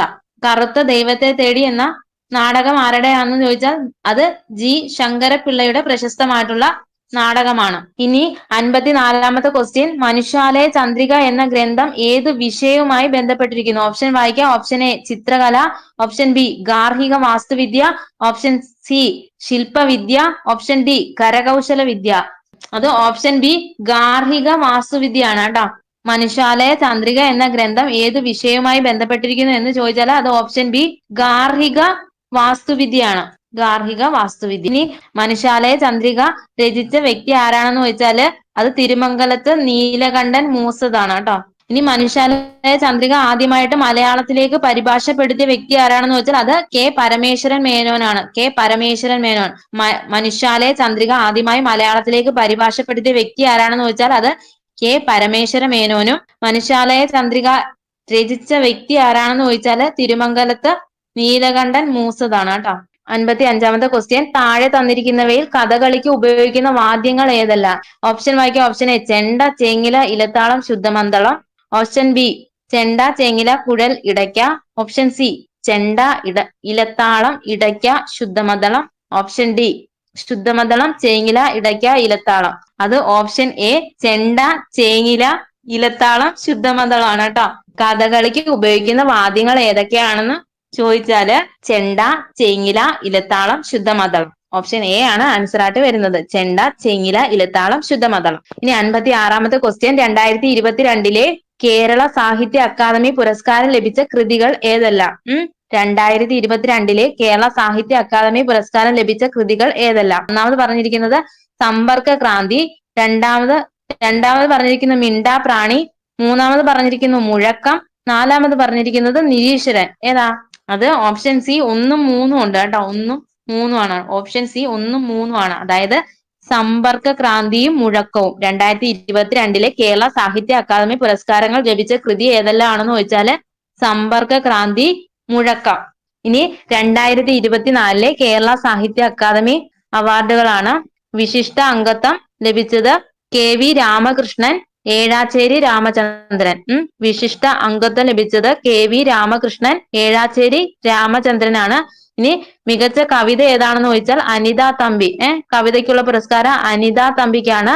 അത് മുരിങ്ങ വാഴ കറിവേപ്പ്. മികച്ച കവിതയ്ക്കുള്ള പുരസ്കാരം ലഭിച്ചത് അനിത തമ്പിക്ക് മുരിങ്ങ വാഴ കറിവേപ്പ്. മികച്ച നോവല് അത് GR ഇന്ദുഗോപൻ. GR ഇന്ദുഗോപൻ ആനോ കേട്ടോ. ആനോ എന്ന നോവലിനാണ് കേട്ടോ. ഇനി മികച്ച ചെറുകഥ ആരുടെയാന്ന് ചോദിച്ചാല് അത് V ഷിനിലാല്, ഗരിസപ്പ അരുവി അഥവാ ഒരു ജലയാത്ര. മികച്ച ചെറുകഥ ആരുടെയാണെന്ന് ചോദിച്ചാല് അത് V ഷിനിലാല്, ഗരിസപ്പ അരുവി അഥവാ ഒരു ജലയാത്ര. ഇനി മികച്ച നാടകം ആരുടെയാന്ന് ചോദിച്ചാല് അത് ശശിധരൻ നടുവിലാണ് കേട്ടോ. നാടകം ശശിധരൻ നടുവിൽ, പിത്തളശലഭം. ഇനി മികച്ച ബാലസാഹിത്യത്തിനുള്ള പുരസ്കാരം ലഭിച്ചത് EN ഷീജ. കൃതി ചോദിച്ചാല് അമ്മ മണമുള്ള കനിവുകൾ കേട്ടോ. മികച്ച ബാലസാഹിത്യത്തിനുള്ള പുരസ്കാരം EN ഷീജ, അമ്മ മണമുള്ള കനിവുകള്. ഇനി മികച്ച യാത്രാ വിവരണം ആരുടെയാന്ന് ചോദിച്ചാല് അത് KR അജയൻ, ആരോഹണം ഹിമാലയം കേട്ടോ. യാത്രാ വിവരണം ആർക്കാണെന്ന് ചോദിച്ചാല് അത് KR അജയൻ, ആരോഹണം ഹിമാലയം എന്ന കൃതിക്കാണ്. യാത്രാ വിവരണം, മികച്ച യാത്രാ വിവരണത്തിനുള്ള പുരസ്കാരം KR അജയൻ, ആരോഹണം ഹിമാലയം. ഇനി 57ാമത്തെ ക്വസ്റ്റ്യൻ, 2028 സമ്മർ ഒളിമ്പിക്സ് നടക്കുന്ന സ്ഥലം. ഓപ്ഷൻ വായിക്കാം. Option A Beijing, option B Jakarta, option C Incheon, option D Los Angeles. അത് ഓപ്ഷൻ ഡി ലോസ് ഏഞ്ചൽസ് ആണ് കേട്ടോ. 2028 സമ്മർ ഒളിമ്പിക്സ് നടക്കുന്ന സ്ഥലം എവിടെയാണെന്ന് ചോദിച്ചാൽ അത് ഓപ്ഷൻ ഡി ലോസ് ഏഞ്ചൽസ് ആണ്. ഇനി 2024 സമ്മർ ഒളിമ്പിക്സ് എവിടെയാണ് നടന്നത്? 2024 സമ്മർ ഒളിമ്പിക്സ് എവിടെയാണ് നടന്നത്? അത് പാരീസിലാണ് കേട്ടോ. Paris, France. 2024 സമ്മർ ഒളിമ്പിക്സ് നടന്നത് പാരീസ്, ഫ്രാൻസ്. ഇനി 58ാമത്തെ ക്വസ്റ്റ്യൻ, താഴെ പറയുന്ന പ്രസ്താവനകൾ ശരിയോ തെറ്റോ എന്ന് പരിശോധിക്കുക. താഴെ പറയുന്ന പ്രസ്താവനകൾ ശരിയോ തെറ്റോ എന്ന് പരിശോധിക്കുക. ഒന്നാമത്തെ പ്രസ്താവന പറയുന്നത് 2023 ദേശീയ ഗെയിംസിൽ ഓവറോൾ ചാമ്പ്യൻഷിപ്പിനായുള്ള രാജാ ബലീന്ദ്ര സിംഗ് ട്രോഫി മഹാരാഷ്ട്രയ്ക്കാണ് ലഭിച്ചത്. ഒന്നാമത്തെ പ്രസ്താവന ഒന്നുകൂടെ പറയാം. 2023 ദേശീയ ഗെയിംസിൽ ഓവറോൾ ചാമ്പ്യൻഷിപ്പിനായുള്ള രാജാ ബലീന്ദ്ര സിംഗ് ട്രോഫി മഹാരാഷ്ട്രയ്ക്കാണ് ലഭിച്ചത്. രണ്ടാമത്തെ പ്രസ്താവന പറയുന്നു 2023 ദേശീയ ഗെയിംസിന് വേദിയൊരുങ്ങിയത് ഗോവയിലാണ്. ഇനി മൂന്നാമത്തെ പ്രസ്താവന പറയുന്നു 2023 ദേശീയ ഗെയിംസിൽ നീന്തലിൽ കേരളത്തിന്റെ താരം സജ്ജൻ പ്രകാശ് സ്വർണം നേടി. ഇവിടെ ആൻസർ ആയിട്ട് വരുന്നത് ഓപ്ഷൻ ഡി ആണ്. 1ഉം 2ഉം 3ഉം ശരിയാണ് കേട്ടോ. 2023 ദേശീയ ഗെയിംസിൽ ഓവറോൾ ചാമ്പ്യൻഷിപ്പിനായുള്ള രാജാ ബലീന്ദ്ര സിംഗ് ട്രോഫി മഹാരാഷ്ട്രയ്ക്കാണ് ലഭിച്ചത്. 2023 ദേശീയ ഗെയിംസിന് വേദിയൊരുങ്ങിയത് ഗോവയിലാണ്. 2023 ദേശീയ ഗെയിംസിൽ നീന്തലിൽ കേരളത്തിന്റെ താരം സജൻ പ്രകാശ് സ്വർണം നേടി. ഇനി 2025 ഫെബ്രുവരിയിൽ നടന്ന 38ാമത് ദേശീയ ഗെയിംസിന്റെ വേദി എവിടെയാണ്? 2025 38ാമത് ദേശീയ ഗെയിംസിന്റെ വേദി അത് ഉത്തരാഖണ്ഡ് ആണ് കേട്ടോ. ഉത്തരാഖണ്ഡ്. ഇനി 38ാമത് ദേശീയ ഗെയിംസിന്റെ ഭാഗ്യചിഹ്നം എന്ന് പറയുന്നത് മൗളിയാണ് കേട്ടോ. മൗളി. ഉത്തരാഖണ്ഡിലെ സംസ്ഥാന പക്ഷിയായ മോണലിൽ നിന്ന് പ്രചോദനം ഉൾക്കൊണ്ടതാണ് മൗളി എന്ന് പറയുന്നത് കേട്ടോ. ഭാഗ്യചിഹ്നം ചോദിച്ചാല് മൗളിയാണ്. ഉത്തരാഖണ്ഡിലെ സംസ്ഥാന പക്ഷിയായ മൊണാലിൽ നിന്ന് പ്രചോദനം ഉൾക്കൊണ്ടതാണ് മൗളി. ഇനി ദേശീയ ഗെയിംസ് ഉദ്ഘാടനം ചെയ്തത് ആരാണെന്ന് ചോദിച്ചാൽ അത് നരേന്ദ്രമോദിയാണ് കേട്ടോ. നരേന്ദ്രമോദിയാണ്. ഉദ്ഘാടനം നടന്നത് രാജീവ് ഗാന്ധി അന്താരാഷ്ട്ര ക്രിക്കറ്റ് സ്റ്റേഡിയത്തിലാണ് കേട്ടോ. രാജീവ് ഗാന്ധി അന്താരാഷ്ട്ര ക്രിക്കറ്റ് സ്റ്റേഡിയം ഡെറാഡൂൺ ആണ്. 38ാമത് ദേശീയ ഗെയിംസിന്റെ ജേതാക്കൾ ആരാണെന്ന് നോക്കാം. 2025 38ാമത് ദേശീയ ഗെയിംസിൽ ജേതാക്കളായത് സർവീസസ് ആണ് കേട്ടോ. 2025 38ാമത് ദേശീയ ഗെയിംസിൽ ജേതാക്കളായത് സർവീസസ് ആണ്. ഇനി സർവീസസ് നേടിയ ആകെ മെഡലുകളാണ് 121 കേട്ടോ. ഇനി ഇന്ത്യൻ ദേശീയ ഗെയിംസിൽ ഏറ്റവും കൂടുതൽ സ്വർണം നേടുന്ന ടീമിന് നൽകുന്ന ട്രോഫിയാണ് ഈ രാജാ ബലീന്ദ്ര സിംഗ് ട്രോഫി എന്ന് പറയുന്നത്. എന്താണ്? ഇന്ത്യൻ ദേശീയ ഗെയിംസിലെ ഏറ്റവും കൂടുതൽ സ്വർണം നേടുന്ന ടീമിന് നൽകുന്ന ട്രോഫി ഏതാണെന്ന് ചോദിച്ചാൽ അതാണ് രാജാ ബലീന്ദ്ര സിംഗ് ട്രോഫി. ഈ 2025 രാജാ ബലീന്ദ്ര സിംഗ് ട്രോഫി നേടിയത് ആരാണെന്ന് ചോദിച്ചാൽ അത് സർവീസസ് ആണ് കേട്ടോ. ഇനി മെഡൽ നിലയിൽ കേരളത്തിന്റെ സ്ഥാനം എത്രയാണെന്ന് ചോദിച്ചാൽ അത് 14 കേട്ടോ. 13 സ്വർണവും 17 വെള്ളിയും 24 വെങ്കലം ഉൾപ്പെടെ ആകെ 54 മെഡലുകളാണ് കേരളം നേടിയത്. എന്താണ് മെഡൽ നിലയിൽ കേരളത്തിന്റെ സ്ഥാനം എത്രയാണെന്ന് ചോദിച്ചാൽ അത് 14. 13 സ്വർണം, 17 വെള്ളി, 24 വെങ്കലം ഉൾപ്പെടെ ആകെ 54 മെഡലുകളാണ് നേടിയത്. ഇനി 38ാമത് ദേശീയ ഗെയിംസിൽ കേരളത്തിന് വേണ്ടി ആദ്യ മെഡൽ നേടിയ വ്യക്തി ആരാണെന്ന് ചോദിച്ചാൽ അത് സജൻ പ്രകാശ് ആണ്. 38ാമത് ദേശീയ ഗെയിംസിൽ കേരളത്തിന് വേണ്ടി ആദ്യ മെഡൽ നേടിയത് സജൻ പ്രകാശ് ആണ് കേട്ടോ. പുരുഷന്മാരുടെ നീന്തലിൽ സജൻ പ്രകാശിന് ഇരട്ട വെങ്കലമാണ് നേടിയത്. ഇനി കേരളത്തിന് വേണ്ടി നീന്തലിൽ ട്രിപ്പിൾ സ്വർണം കരസ്ഥമാക്കിയത് ആരാണെന്ന് ചോദിച്ചാൽ അത് ഹർഷിത ജയറാം ആണ് കേട്ടോ. ഹർഷിത ജയറാമ കേരളത്തിന് വേണ്ടി നീന്തലിൽ ട്രിപ്പിൾ സ്വർണം കരസ്ഥമാക്കിയത് ആരാണെന്ന് ചോദിച്ചാൽ അത് ഹർഷിത ജയറാം ആണ്. ഇനി 39ാമത് ദേശീയ ഗെയിംസിന് വേദിയാകുന്നത് മേഘാലയാണ് കേട്ടോ. 39ാമത് ദേശീയ ഗെയിംസിന് വേദിയാകുന്നത് മേഘാലയാണ്. ഇനി 59ാമത്തെ ക്വസ്റ്റ്യൻ, ഇനി പറയുന്നതിൽ ഏതാണ് ശരി? ഒന്നാമത്തെ പ്രസ്താവന പറയുന്നത് അയച്ചതും എന്നാൽ ഡെലിവർ ചെയ്യാത്തതുമായ ഇമെയിലുകളാണ് ഡ്രാഫ്റ്റുകൾ. രണ്ടാമത് പറഞ്ഞിരിക്കുന്നത് BCC എന്നാൽ ബ്ലൈൻഡ് കാർബൺ കോപ്പി എന്നാണ്. മൂന്നാമത് പറഞ്ഞിരിക്കുന്നത് ഒരു ഇമെയിലിന് ഡോക്യുമെന്റുകളും ചിത്രങ്ങളും പോലെ ഒന്നിലധികം അറ്റാച്ച്മെന്റുകൾ ഉണ്ടാകാം. അപ്പൊ ഇവിടെ ആൻസർ ആയിട്ട് വരുന്നത് ഓപ്ഷൻ സി 2, 3 മാത്രമാണ് കേട്ടോ. BCC എന്നാൽ ബ്ലൈൻഡ് കാർബൺ കോപ്പി എന്നാണ്. ഒരു ഇമെയിലിന് ഡോക്യുമെന്റുകളും ചിത്രങ്ങളും പോലെ ഒന്നിലധികം അറ്റാച്ച്മെന്റുകൾ ഉണ്ടാകാം. തെറ്റാണ്. ഇനി 60ാമത്തെ ക്വസ്റ്റ്യൻ, മെറ്റാഡേറ്റ, ശീർഷകം, സ്റ്റൈൽ കോഡ് എന്നിവ കണ്ടെത്തുന്ന HTML ടാഗ് ഏതാണ്? മെറ്റാഡേറ്റ, ശീർഷകം, സ്റ്റൈൽ കോഡ് എന്നിവ കണ്ടെത്തുന്ന HTML ടാഗ് ഏതാണ്? ഓപ്ഷൻ വായിക്കാം. Body, option B HTML, option C title, option D head. ഏതാ? അത് ഓപ്ഷൻ ഡി ഹെഡ് ആണ് കേട്ടോ. ഹെഡ്. ഇനി ഒരു വെബ് പേജിന്റെ ശീർഷകം നിർമ്മിക്കാൻ ഉപയോഗിക്കുന്ന ടാഗ് ഏതാണെന്ന് ചോദിച്ചാൽ അത് ടൈറ്റിൽ ആണ്. ഒരു വെബ് പേജിന്റെ ശീർഷകം നിർമ്മിക്കുന്നതിനായി ഉപയോഗിക്കുന്ന ടാഗ് ഏതാണെന്ന് ചോദിച്ചാൽ അത് ടൈറ്റിൽ ആണ്. ഒരു ലിഖിതത്തിന്റെ ബോഡി ഭാഗം വിവരിക്കുന്നതിന് ഉപയോഗിക്കുന്ന ടാഗ് ഏതാണെന്ന് വെച്ചാൽ അത് ബോഡിയാണ് കേട്ടോ. ഒരു ലിഖിതത്തിന്റെ ബോഡി ഭാഗം വിവരിക്കുന്നതിന് ഉപയോഗിക്കുന്ന ടാഗ് ഏതാണെന്ന് വെച്ചാൽ അത് ബോഡിയാണ്. ഇനി 61ാമത്തെ ക്വസ്റ്റ്യൻ, IT ആക്ട് 2000-ൽ സൈബർ ഭീകരതയ്ക്കുള്ള ശിക്ഷ ഏതാണ്? ഓപ്ഷൻ വായിക്കാം. Option A 45F, option B 66B, option C 66F, option D 67B. അത് ഓപ്ഷൻ സി 66F ആണ് കേട്ടോ. IT ആക്ട് 2000-ൽ സൈബർ ഭീകരതയ്ക്കുള്ള ശിക്ഷ എത്രയാണെന്ന് ചോദിച്ചാല് 66F ആണ് കേട്ടോ. 62ാമത്തെ ക്വസ്റ്റ്യൻ ക്യാൻസൽ. ഇനി 63ാമത്തെ ക്വസ്റ്റ്യൻ, പാന്തർ, ജാഗർ, പ്യൂമ, ചീറ്റ എന്നിവ ഏത് ഓപ്പറേറ്റിംഗ് സിസ്റ്റത്തിന്റെ വിവിധ പതിപ്പുകളാണ്? ഒന്നുകൂടെ പറയാം. പാന്തർ, ജാഗർ, പ്യൂമ, ചീറ്റ എന്നിവ ഏത് ഓപ്പറേറ്റിംഗ് സിസ്റ്റത്തിന്റെ വിവിധ പതിപ്പുകളാണ്? ഓപ്ഷൻ വായിക്കുക. Option A Windows, option B Mac, option C Linux, option D Android. അത് ഓപ്ഷൻ ബി മാക് ആണ് കേട്ടോ. പാന്തർ, ജാഗർ, പ്യൂമ, ചീറ്റ എന്നിവ ഏത് ഓപ്പറേറ്റിംഗ് സിസ്റ്റത്തിന്റെ വിവിധ പതിപ്പുകളാണെന്ന് ചോദിച്ചാൽ അത് മാക് ആണ് കേട്ടോ. മാക് OSന്റെ ഏറ്റവും പുതിയ പതിപ്പ് ഏതാണെന്ന് ചോദിച്ചാല് അത് മാക് OS സെക്കോയ കേട്ടോ. 2024 കേട്ടോ. 2024. ഇനി വിവരാവകാശ നിയമത്തിലെ ഏത് വകുപ്പാണ് അസിസ്റ്റന്റ് പബ്ലിക് ഇൻഫർമേഷൻ ഓഫീസർമാരെ നിയമിക്കുന്നത്? ഓപ്ഷൻ വായിക്കുക. ഓപ്ഷൻ എ വകുപ്പ് 2, ഓപ്ഷൻ ബി വകുപ്പ് 4, ഓപ്ഷൻ സി വകുപ്പ് 5 ക്ലോസ് 2, ഓപ്ഷൻ ഡി പറയുന്ന വകുപ്പ് 7. ഏതാ?